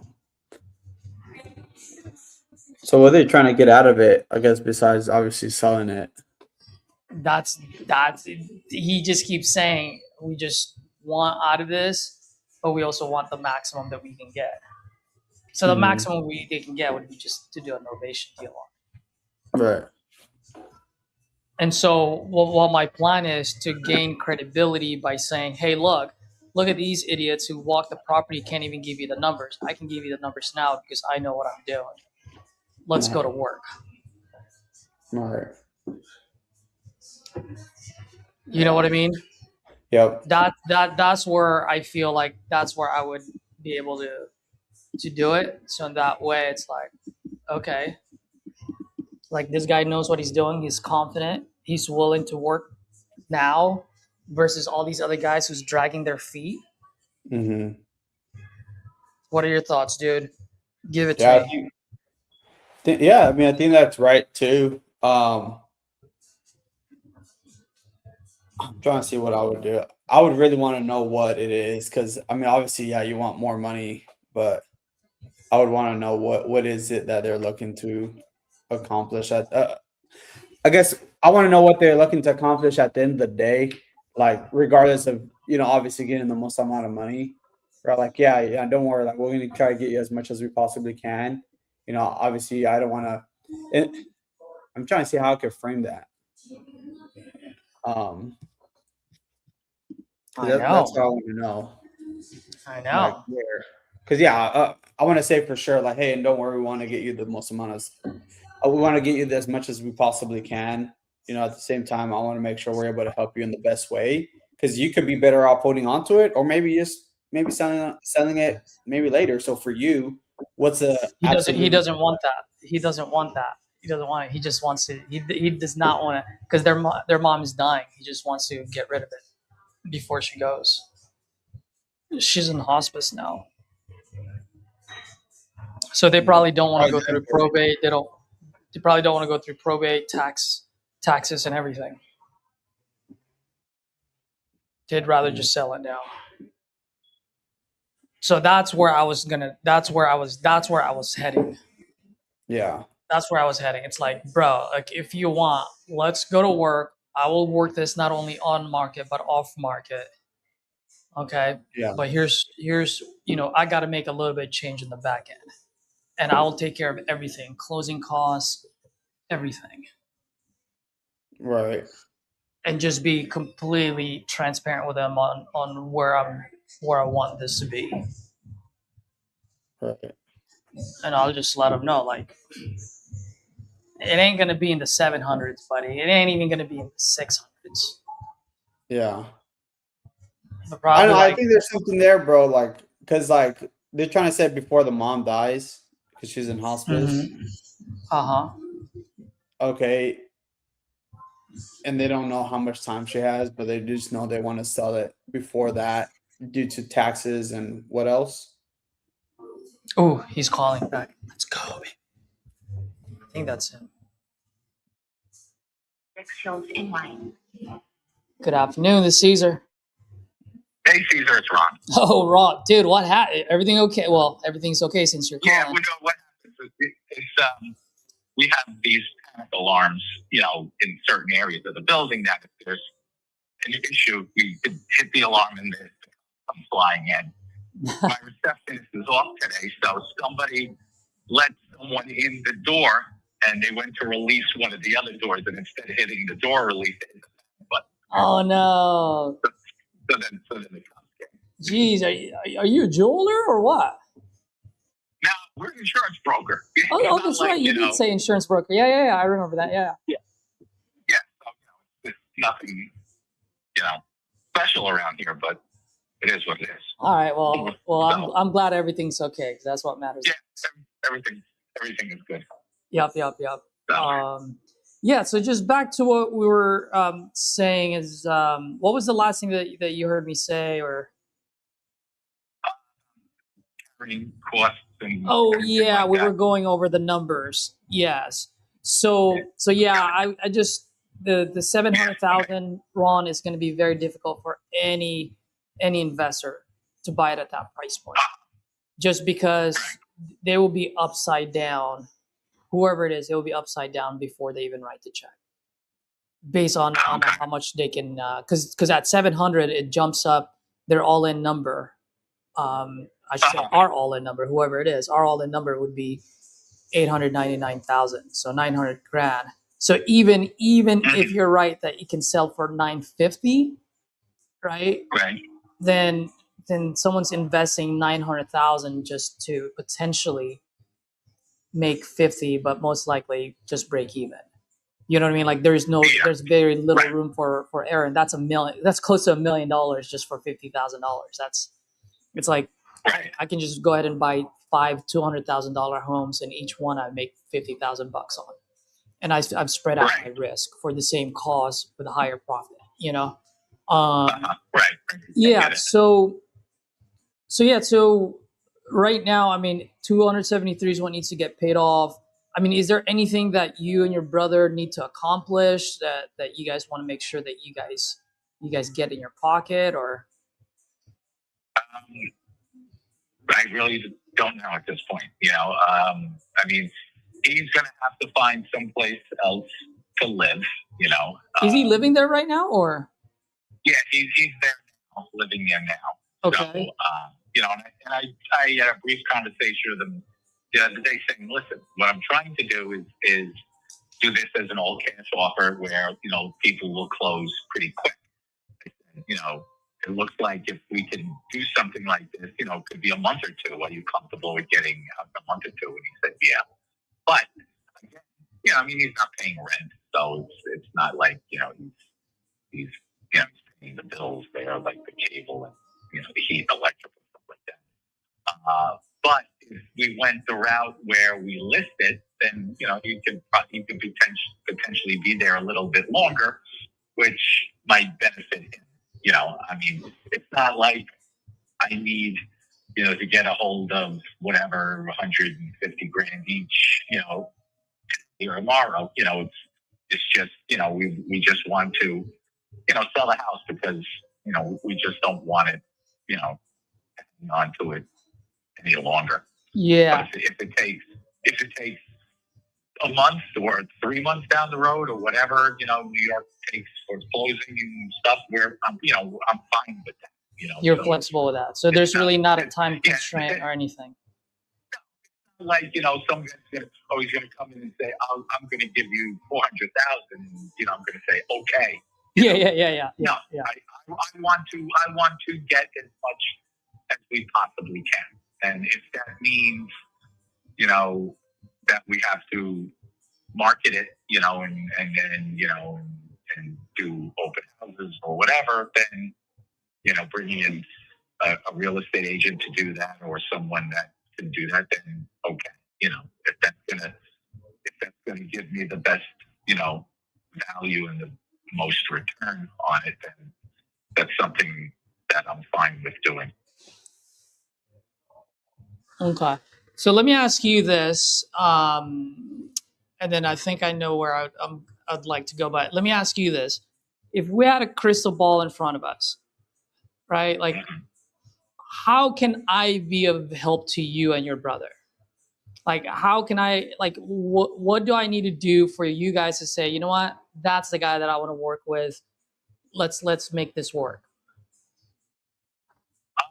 Well, it's basically going to be my decision because my brother's basically hands off of it. He wants the money in his hand and he'll go.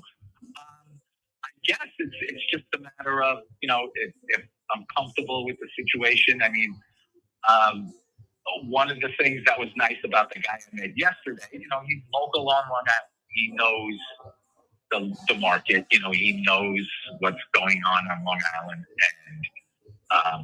and that's a benefit to me because he does both. He flips. He buys the cash, but he also has an agency that he lists and stuff like that. So that's a benefit.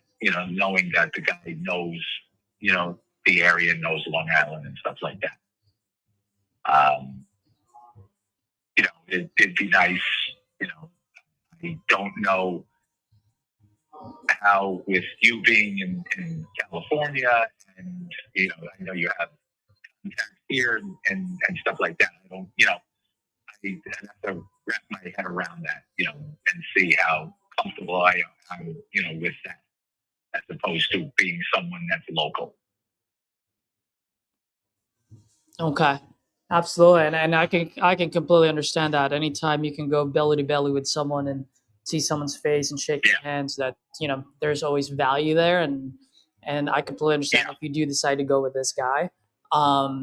Right. That being said, one, I'm be more than happy to hop on a Zoom call with you so you can see my face as well. Two, I don't know if you watched the video that I sent you. If you haven't, have you watched it by any chance? No, I didn't. You should. I know it's been a crazy. It's been a crazy weekend. I know. Well, it'll probably help you go to sleep. But I just wanted to share that with you because I did help out Frank. I mean, you can even call Frank if you want. I helped Frank out, and the thing was, he was working with local folks. He was working with local folks for 2.5 years, and none of them could move it. And I was able to move it in 7 days. And so I do see the value of being local, but also someone that's local with that much experience. I also just don't see why he couldn't come up with a number or an offer on the spot. I may be all the way in California, but at least I'm being transparent with how I'm seeing it, where it's moving. So in that way, if you do decide to move forward with me, we can manage each other's expectations. And so. Well, I do appreciate that. I do appreciate the candor, and the upfront about everything, and which is good because again. You and the guy I met with yesterday we had a conversation, which I didn't have with the other dude that showed up. He basically walked around and blah blah blah, this and that. And again, haven't heard from him, so I'm assuming they're not interested, or there's not enough profit in it for them to do that. So and then I have another person tomorrow. But I would love to, after I meet with these other people, maybe we can circle back on Friday, and then maybe watch the video by then, and then maybe our next step is a Zoom call to put the faces to the voices. Yeah, absolutely, and more than happy to do that. If you don't mind, if you have maybe just 5 more minutes tops, I'd like to at least just explain how I can help on this. Sure. And then we can go from there. So here's the situation, and I understand that you and your brother, obviously, you guys want to get the absolute most that you can, and rightfully so, right? And I can help you do just that as well, even though I'm all the way from California. I can do this by tapping into my network, which is pretty huge, and I have nationwide buyers that will buy and close within days, meaning as soon as title clears, right? And they're also willing to work with you, right, with your timeline, since your brother still lives there. So that's not a problem. Can I put this on the market with a realtor? Yes, we actually call that a novation, where we would put it on the market, which is pretty much pre-marketing it, and then once we have it on the market and it closes, I will pay all the closing costs. I will pay the realtor fees. So any transactions related to any costs related to the transaction will come out of my pocket, not yours. Okay. That being said, if I were to do that, obviously, I would have to get paid on it, right? Because it's going to take time, resource, and it's going to come out of my pocket, a lot of those other things. So we call that as an ovation. Now, the value that I will have over your local guy, I would say, is my network. So here's the thing. Can you put it on the market? Can this guy put it on the market right away? Yes. The thing is, if he doesn't price it correctly, then the house sits on the market for a while. Now, I understand you don't have any time constraints, so you probably don't see that as a negative. But here's one negative that most people do not see until it's too late. If it sits on the market for a long time, then you lose every single leverage you have against me or any other end buyers out there. Why? Because it stigmatizes the house. Because if it doesn't sell at that price point, all of a sudden now the offers that are going to come in from off market are going to be a lot lower. Why? Because they react to what they see on market. Right? It's just all data points. And so one thing that I always tell homeowners and sellers like yourselves who inherited the property is, if you give me a try, even if we sign an agreement saying that I have the ability to put it up on the market, I will not put it on the market right away. I will exhaust all of my off-market contacts before I put it on the market. Because what happens is, if I do it on the off-market first, then I will actually get hard feedback, right? Real numbers, where the numbers are not just numbers, but talking about money on the table, right? Ready to close. And then from there, you and your brother, you can decide on whether you want to take any of those offers. If you decide that you don't want to take any of them, at least at the absolute worst case scenario, when we put it on the market, we actually have hard data and know exactly how much we need to put it on the market so that it moves, versus just throwing spaghetti on the wall. Right. Got it. Now, you had said something about, okay, so if you're going to, what was the word you used about, you would put it on the market, like novation. Yeah. Now how do you get reimbursed? How do you get paid for that? Yeah. So on that end, like, you and I will agree on a price first on how much would go to you folks, and then I would put it on the market, and then I will make the difference. I mean, just for full transparency, whenever I do a novation, depending on the market, because it does take a lot of time and a lot of managing the realtor. And by the way, when I do this, I interview about 10 realtors before I pick one. Because a lot of realtors will they'll just sell you on the blue sky, like, hey, this is gonna go for 900,000. Let's put it on the market for 750 or 800. But what they're seeing is, they're only seeing the numbers of the cost, but they're not seeing how much rehab will it take for an investor, and how much profit will an investor would like to see, and also what type of business expense does that investor, whoever will buy it, how much do they have, right? What type of business expenses? So they're missing all those numbers, and that's why a lot of those properties that are, not market ready, like, that needs TLC, that's why it stays on the market for a long time, because they're not looking at the numbers the right way. So when I go hire a realtor, I go, hey, look, send me the CMA. I already have the CMA. Actually have the CMA in front of me right now while I'm talking to you, right? I don't share that with the realtors. I just wait until they give it to me, just to see who's the smart ones. And then from there, I decide who I actually want to work with. Because once again, my goal is to sell it as quickly as possible. Usually when I put properties on the market, I like it moved within 60 days. Because the longer it sits on the market, it costs everyone money.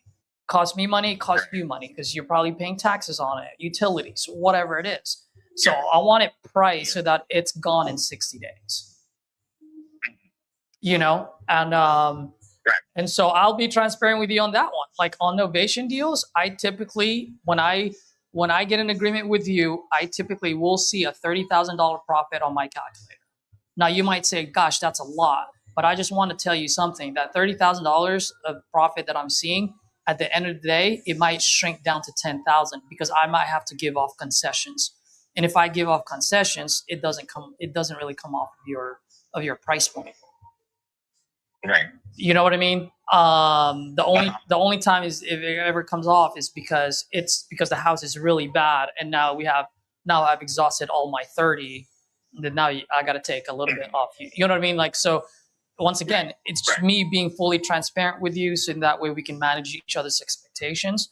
I don't mind. I've done deals before where I go, hey, look, here's how much I'm looking to get out of this. Let's set it on the agreement where it says that.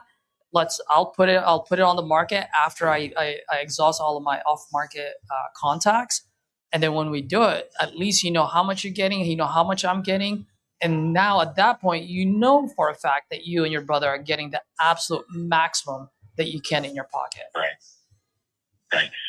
So now is this based on, so, you know, I come to you and say, well, we want to pocket, you know, 150 each.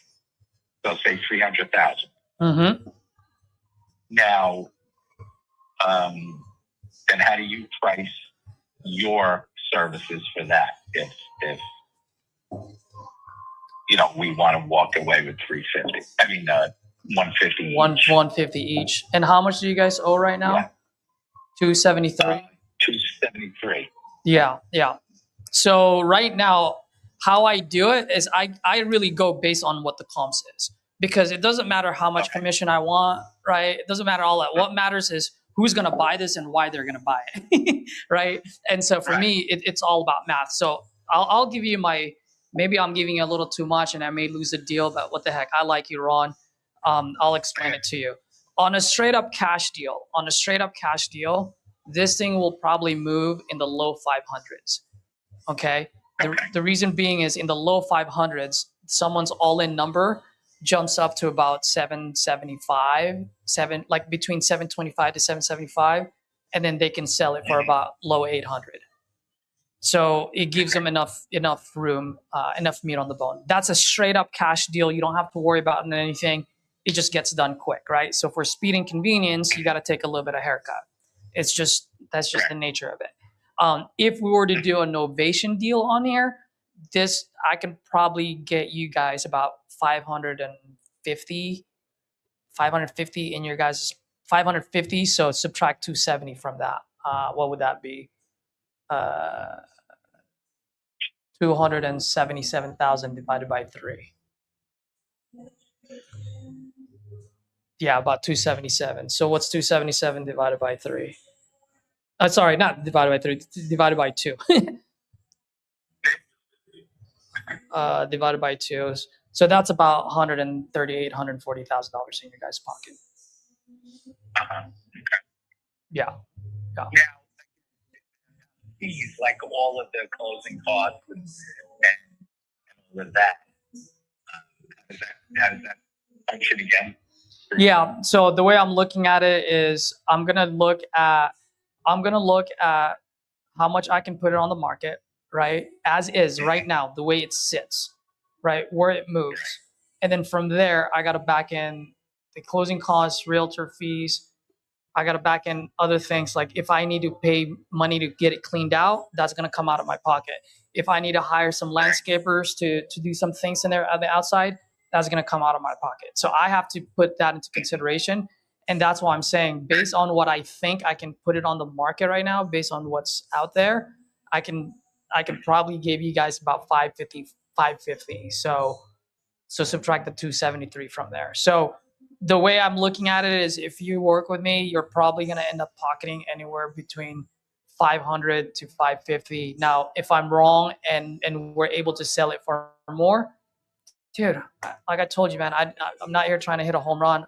I'm more than happy to change do an amendment, change the purchase price so that you guys have more money in your pocket.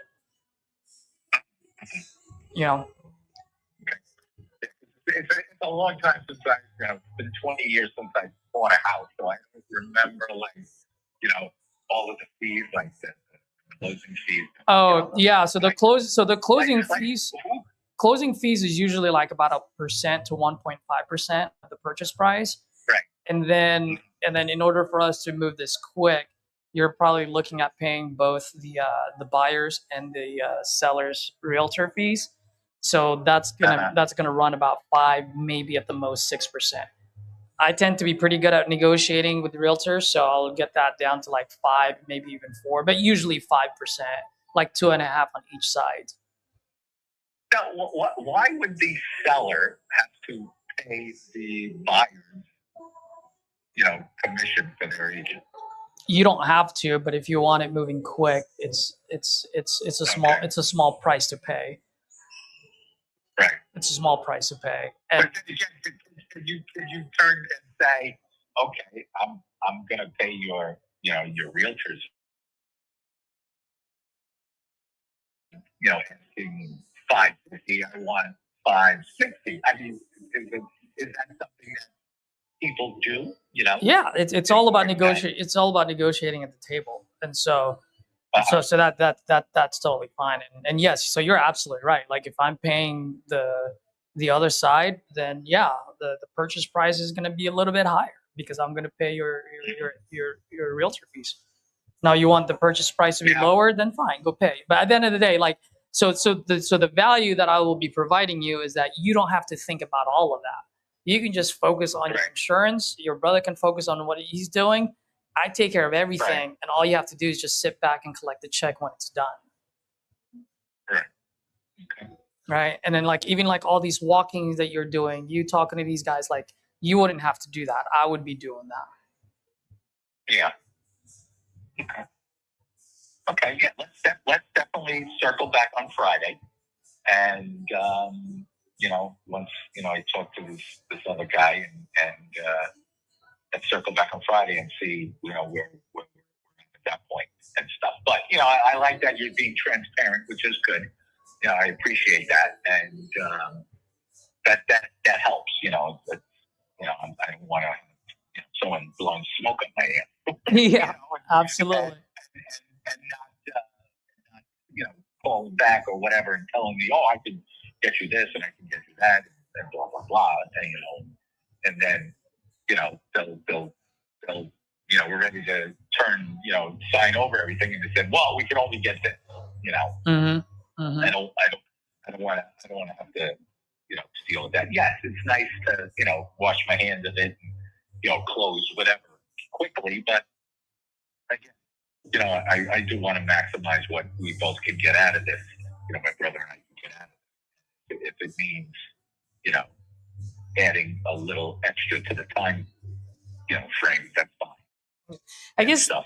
And I'm all for I'm going to go over there this weekend, and I'm going to start cleaning up the basement and stuff. And I also was thinking about, now, what's your opinion on keeping the house staged? Like I have in my formal dining room area, and there's a living room area off the formal dining room. We have a dining room table, there's sofas, and there's chairs, and then tables and stuff like that. I was thinking of calling, Vincent de Paul, which is a local place on Long Island. They pick up, used furniture that they can sell or donate. yes, yep. They were actually my clients a long time ago, St. Vincent de Paul. So I know what you're talking about. Yep. So is it wise to do that, or is it wise to leave the furniture in so people have this sense of what it could be? It can go both ways. A lot of times, especially when we're doing with investors, it's probably better for it to be clear, just so that they can see, because it's going to be a clear canvas for them, right? So the staging really doesn't matter too much. Can we take at least pictures with them? If it looks nice, then yeah, why not? That always, it's just perception. Okay. So there's nothing wrong with that. We'll take some pictures, get some photos in there. And then, if you want to start giving things away, then that's okay too. At the end of the day, investors are the ones that's going to be looking at it. They just want to look at the condition of the property, how much they need to put into there, and then what type of profit they're going to get out of it. Because those are the type of people that will buy it. So let me ask you. I'm sorry, you were going to say something. No, so you're saying most likely there's going to be an investor buying this house. It's not going to go to a regular, people that, are looking for a house. Most likely, normal person. most likely. And I mean, if we do find someone that's actually that's gonna live there, then Right. we would have hit the jackpot, right? And that's when you're really gonna get the most bang for your buck. And that's the value of perhaps putting it up on the market as well. So in that Right. way, we do have that ability. But I would always just market it off market first versus on market, because once again, if you do it in off market, and if someone comes in cash ready to rock and roll, they're the actual end buyer, which by the way, I'm very good at vetting them. So I know who are the real end buyers and who are not. And so if we do have an offer that's really good and you and your brother are happy about it, then let's go. Call it a day, right? Yeah. Because it's sometimes velocity is better than extra 5,000. You know what I mean? And then now if everything is coming low and you guys don't like that, then at least we can price it out. I don't want to say aggressively, but in the right price point where it gives us the highest probability of getting it sold in the first 60 days that we put it on the market. Because we would have had all that hard data from the investors. Because once we have that, then I can look at the numbers and go, okay, so if this is how much an investor would buy, then this is how much someone that will, a homestead buyer would pay for it. Then we can adjust at that point and make a decision on what we need to do. Okay. So you can probably tell I do this quite a bit and to help a lot of other families when when they want to get the maximum that they can get out of it. Well, can I ask you a question before I let you go? Sure. So far, and this might be a little bit of a heavy loaded question, but I would really like your honest opinion on this. So far, what are some of the values that you're seeing from potentially working with me, and what are some of the concerns that you're seeing? Well, I think, I think the major concern, you're in California, which I can probably get over that, but I do like your upfront and honesty and transparency about this whole thing. That you have these different options, that we can explore, to sell the place. So I like that. I mean, I don't think we would have if I was like, I'm not digging this. I don't think we'd be on the phone this long to begin with. Absolutely. No, I completely understand. And that's exactly what Frank said too. And you'll see that on the video. So, well, thank you. I really do appreciate that. Whether we work together or not, I do value people's opinion. And so that is who I am. I'm pretty transparent on how I do things.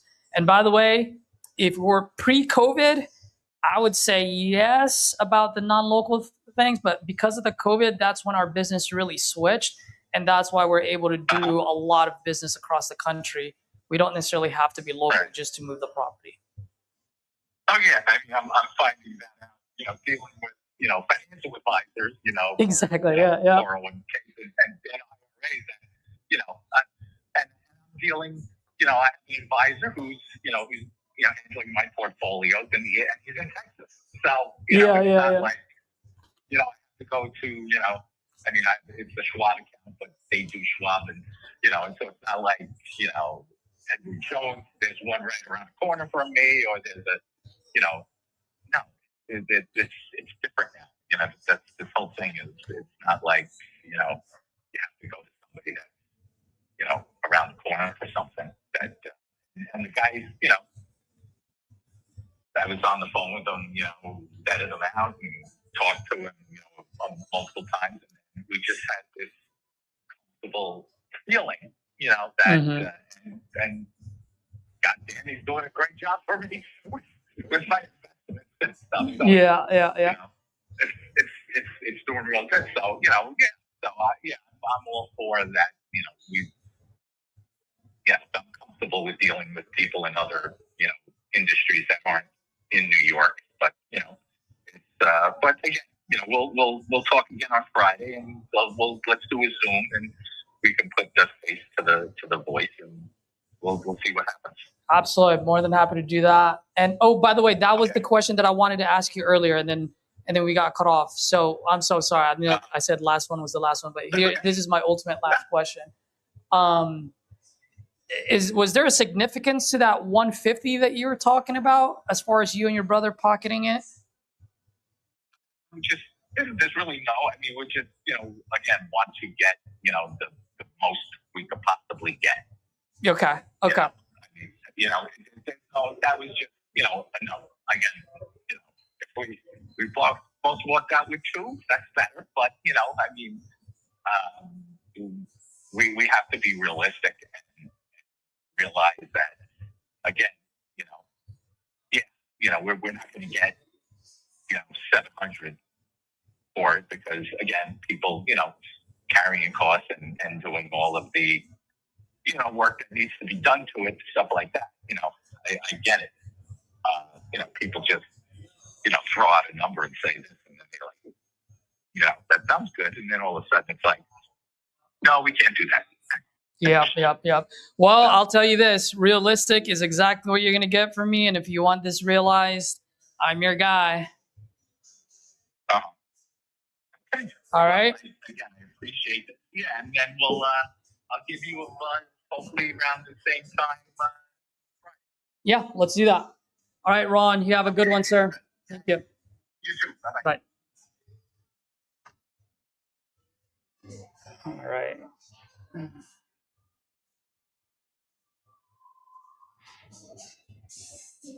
150, that's 3,270. Make a note of this real fast.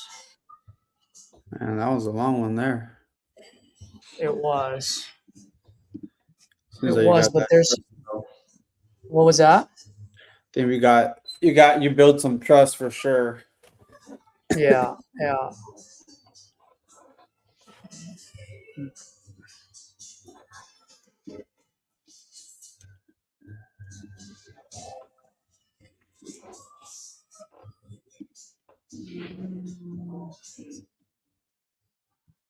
So offered him 500K cash or 550 novation.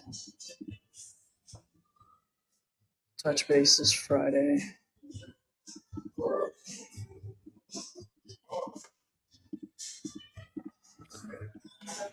I did forget to say one thing. What? Which is one small favor. Before you sign any contract, please reach out to me. Because I can let you know whether they're actual end buyer or not. That's what I forgot. What are your thoughts on that one, dude? I know you and I have different styles on a couple of things. So what are your thoughts on that one? Give it to me, man. Don't give me what I did well. I already know what I did well. Give me what you would have done differently. I don't know. For me, I still just want to figure out that. Like, I know he's trying to get this done. Like, he wants the most amount of money, or the most amount possible. But I still want to figure out like what is most important to him. Aside from money, we all know that. Aside from money, I know he wants to get this sold from his mom. Or aside from when he wants to get this sold before her mom dies and hospice and stuff like that. I think that's towards like, I guess not now, but like earlier in the conversation, I would have wanted to figure that out, like tie that back to the house. Okay, what is that like have to do? Because right now he's saying like, okay, well he's willing to wait to get as much as he possibly can. As possible. Yeah. So from there, that's what I've been like, okay, I wanted to create urgency there from tying it back to the house and then getting like somewhat tangible, like, hey, yeah, man, don't worry, we're going to try to get you as much as we possibly can. Go that route a little bit. But at the same time, well, I don't want to waste I don't want to waste my time and end up here where I'm selling myself to him, to the other guy. And I feel like, I mean, I guess none of us want to be in that position where we're trying to sell him, like, to choose me. And I feel I feel like we were doing a lot of selling there. You're being. I did feel that. I did feel that. And now he's like, okay, well, now I have this guy. He's selling me now. So it's like he's the one with the control there, and at the same time, I want to be coming in and being the one providing value to him like at the same time, this is what you're looking for at the end of the day, and move forward from there. So that's what I'm still stuck on. I didn't hear the whole conversation on this one or like the beginning, but I did want to like at least get to like tying that issue with the mom, why they're just trying to sell it, like aside from the taxes and before the mom dies and stuff, and tie it together there. So I hear you on that, right? And I just wrote down something. That is the question that I wanted to ask, and I couldn't think of the fucking word earlier when I asked them. So I asked them a different version, but how can I add value? At the end of the day, if we were to do business, how can I add value to you folks? That's what I should have asked. That said, I asked what you're saying. I asked that question like at this point 5 times already between the last call and this call. Yeah. There's nothing. The guy's loaded. Like there is no need. He just doesn't want to fix it. Okay. So time is what he's. There's not even time. Like he just said right now, I don't care. So the whole thing that I was talking about, I thought he wanted to sell it before the mom dies. Yeah. Doesn't sound like it. He just wants the maximum value. So maximum value really is to go with the realtor. Well, that's where you close the door. Okay, so besides like reaching out to us or filling out a form, like what made you lean towards this approach, which is just listing it on the market yourself? Because a wholesaler told him that they would buy at 700. Okay, well then what happened there? Like, yeah, well the guy never sent the contract. That's what he was saying. Okay, well that offer never existed in the first place. Or that, yeah. No, I know. Offer. So I told him. So that's why I said that 700. I'm like, forget about it. I don't know if you heard me say that, but I was like, dude, that 700, get it out of your head because it ain't gonna work. Yeah. Not from an investor's point of view. So I don't know. Maybe I'm looking at this completely wrong. I just saw this as a potential novation because he doesn't seem like time is of essence to him. Wants the maximum value, and so then now it's just a matter of does he want a middleman in the middle, or does he just want to go straight to a realtor? So the only way that I was able to punch holes through that is if you hire the wrong realtor, he'll sit on the market for a while, and then you lose a whole lot of leverage after that. I don't know if you heard me say all that. So that's how I was able to, and which is true. So I don't know. I'm gonna have to listen to that call and see where I missed it. I see what you're saying. I really do. Yeah. I just didn't know how else to ask it because I've asked it like 5-6 different ways. Right. Like even with my call with him last week. Mm-hmm. Yeah. I mean, I don't know. I would try just different. Okay. Yeah, I don't know. I would just try to always frame it in a way. I don't know, because I know he always probably tells you, well, I want to make the most amount of money, or I want to get the most amount from it. And just let them know, like, yeah, don't worry, we're gonna get you the most amount of money as possible, right? At the same time, I just want to make sure. At the same time, I just want to make sure we're able to help in the best way, because you could hold off, sit on it, or wait a little bit later, which sounds like the most important thing is to get this off your hands. So, what's the most important thing at the end of the day, aside from, getting the most amount of money, which that's the whole point we're on this conversation. I see what you're saying. Besides, I guess that's what I'm trying to frame it in a way where, okay, dude, don't worry, we're in good hands. We're trying to get you the most amount of money, but I have these options, and I don't know what option to go with, because what's more important? You okay sitting on the market for a long time, or you want something quick and fast and still want to make more money? Like, help me out here. I think I might have asked that question actually. Okay. Earlier, because I'm trying to think, because on the first one, not the second one, the first call today, because I said, just like the other guy, I have other options. Like there are different options. Right. So what is it that you and your brother are trying to accomplish on this? Right. I have to listen back. But if I didn't, then you're absolutely right. That is the perfect question. Yeah. Aside from getting the most, what is it that you guys are actually trying to accomplish by selling this? That is huge. I didn't ask that. If I didn't, that's a good question. I'm writing this down so that the next call I remember outside from. I think I will still even frame it before we said it. Still say it like you said that, but then still let them know like why I'm asking the question. Like instead of like, aside from obviously getting you the most amount of money, I want to make sure we're able to help you in the best way possible. You could XYZ. So for you, yeah. That So if it's nothing, bro, like I feel like at that point, like we were talking earlier, like if it's nothing, bro, like I'm gonna ask him like, why not just list it? He's gonna give me something, and then from there it's just like, okay, novation, take it or like, I don't know. So you always say like there are calls where you just can't get the tangibles. Yeah. I couldn't get the tangibles on this one.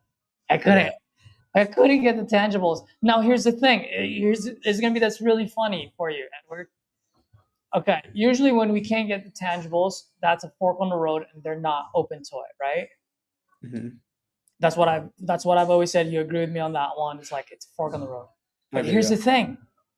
This guy is actually open to it. Like he's not close-minded. I just personally, this is the one time where I just personally think they just don't have a goal in mind.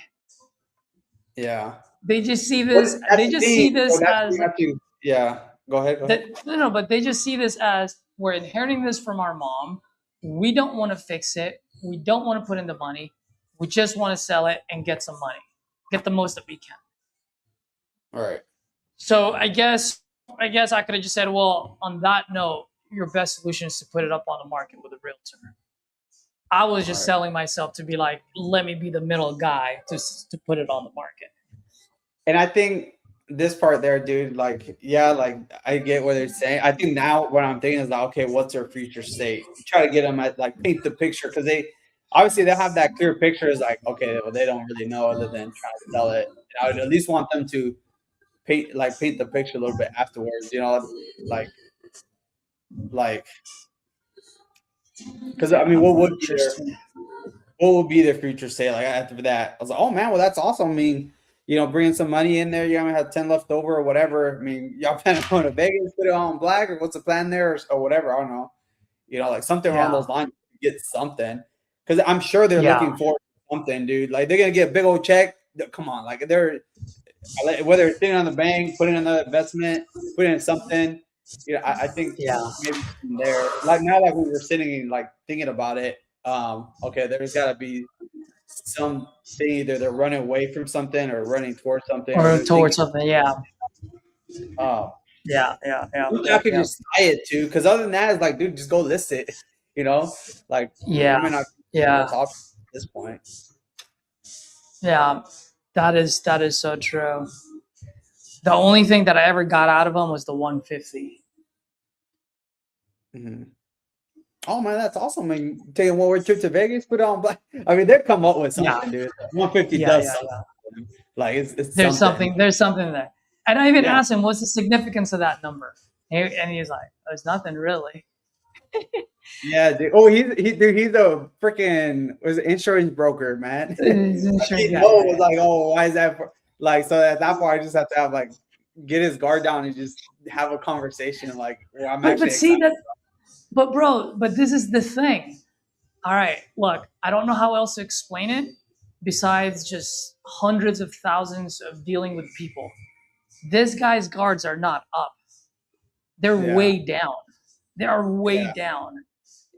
I personally believe, and I can be completely wrong, and I want someone to prove me wrong on this one, but I completely believe that these guys just simply don't have a number. Mm-hmm. They just don't. They just want to see what they can get. Mm-hmm. Plus, this guy thought that the reverse mortgage was $700,000, dude. Oh man! And now it's $273,000. So think about it. So what I'm saying is, when he first filled out the form all he wanted to do was not have to pay for that reverse mortgage. That was his only goal. Because he thought the reverse mortgage was 700. That's why he wanted to get rid of it. Mm-hmm. So then now it's 273. Now they're probably gonna start thinking, ooh, where could I use that money to? They have to, bro. That's where I should have gone. There you go. That's where I fucked up. Yeah. I should have said, man, last week you thought you weren't gonna get anything out of it with 700,000. Now you got free money here. What are you gonna do? Go to Vegas and put it all on black? Like that would have been the end. That would have been the end. That's where I missed it. Yeah, I think that's now that you're talking about, that's where I missed it. Yeah, because that's where I missed it. It's gonna be easy. You're gonna pay off that loan. You have a ton left over, man. Y'all gonna go to Vegas and put it all on black, or what's the plan there, man? Y'all moving to Tahiti or something, or Dubai? That's it. That is it. That is the key thing that I missed there. I'm sure I missed a lot, but that is the key. That was the key moment of truth for me. That moment. Yeah, because you're gonna need something to attach it to, like your offer or whatever. Like, you're fucking right, dude. Because at the end of the day, it's like, fuck, we have nothing. Just fucking go list it. Like, fuck. I don't want to be chasing you and selling myself to you. Like, if it's not gonna, I can't do nothing. So. Yeah. No, you're right about that. That is the one thing. I'm glad I had this talk with you because that was the end. Now so that what there's equity involved, yeah. what are you looking to get? What are you looking to? Sorry, I was talking out loud. You were asking? No. So why did he want to wait until Friday again? I'm assuming he's just thinking over or what? Because he's got 2 more people walking the property. And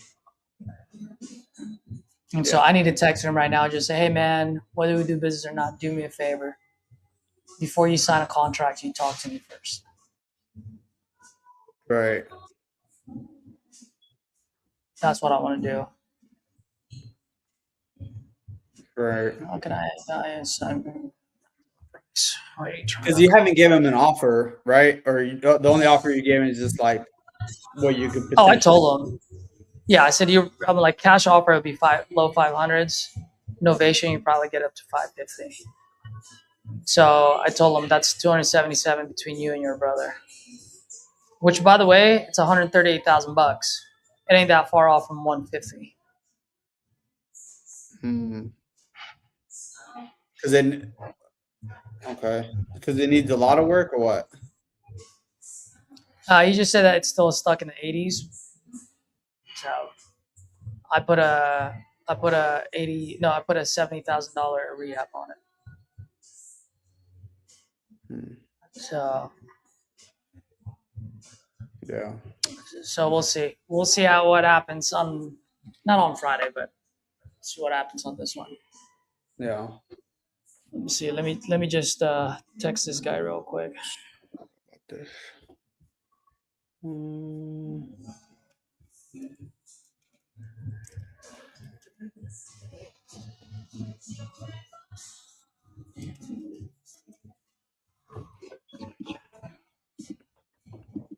Always great chatting.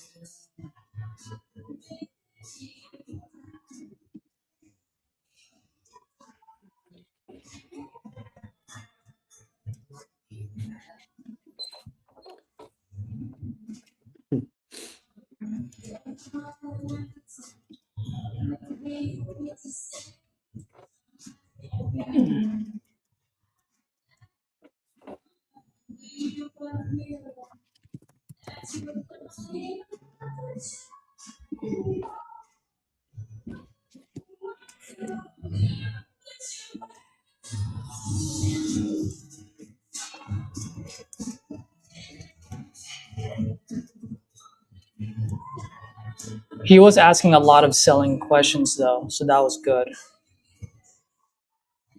I like that. What he was asking.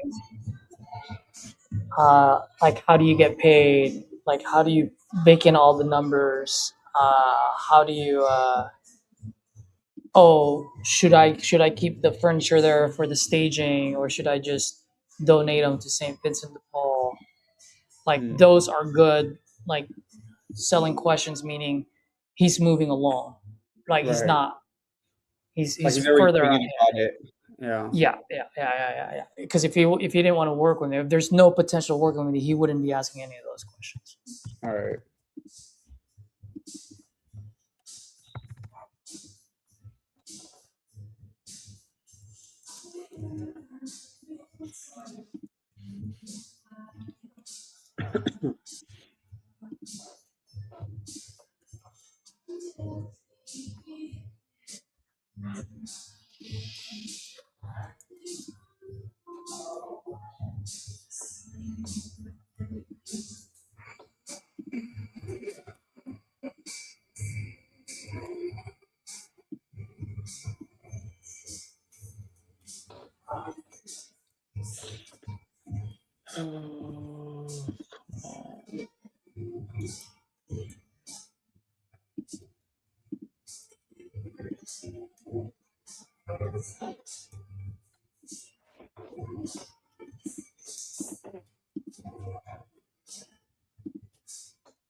I think I can put that on the market for $650.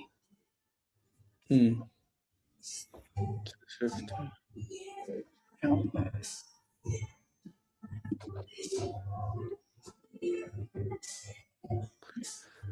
Uh, 650 minus 10,000, which is what's his name? Joe does 640. 10% of 640 is what? 64. So that left with 576. And that's why I told him 550 max. yeah.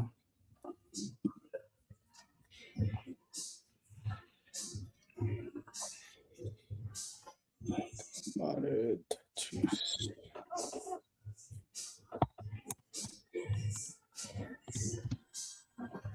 Oh yeah.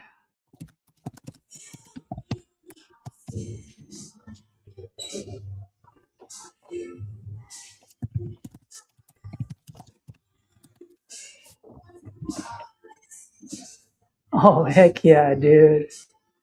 What? Bro.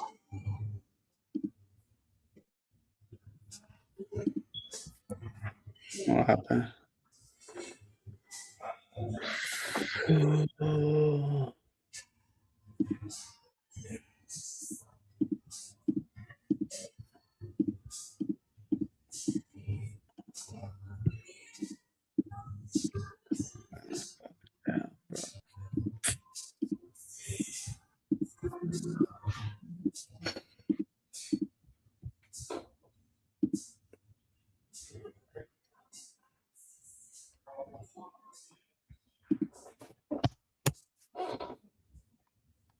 Oh yeah, dude. This thing moves in the low to mid 500s off market.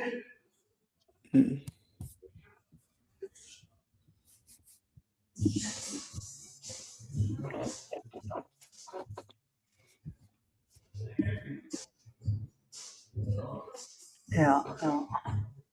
What time is it? Oh, it's 11:35. Yeah. Cool. I'm gonna switch to cleaning up our pipeline. So I'll Yeah. end this now. We'll continue tomorrow for the folks that are watching. Hopefully, we're able to add value. I know, Edward, you got on a call or two, right? Yeah. Yeah. Cool. Type 2. Yep, I got on that one. So till tomorrow, guys. Smash that like button. If you guys got any key ideas, drop it on the comments so the new wholesaler can see and use that to close their first deal. Later, folks.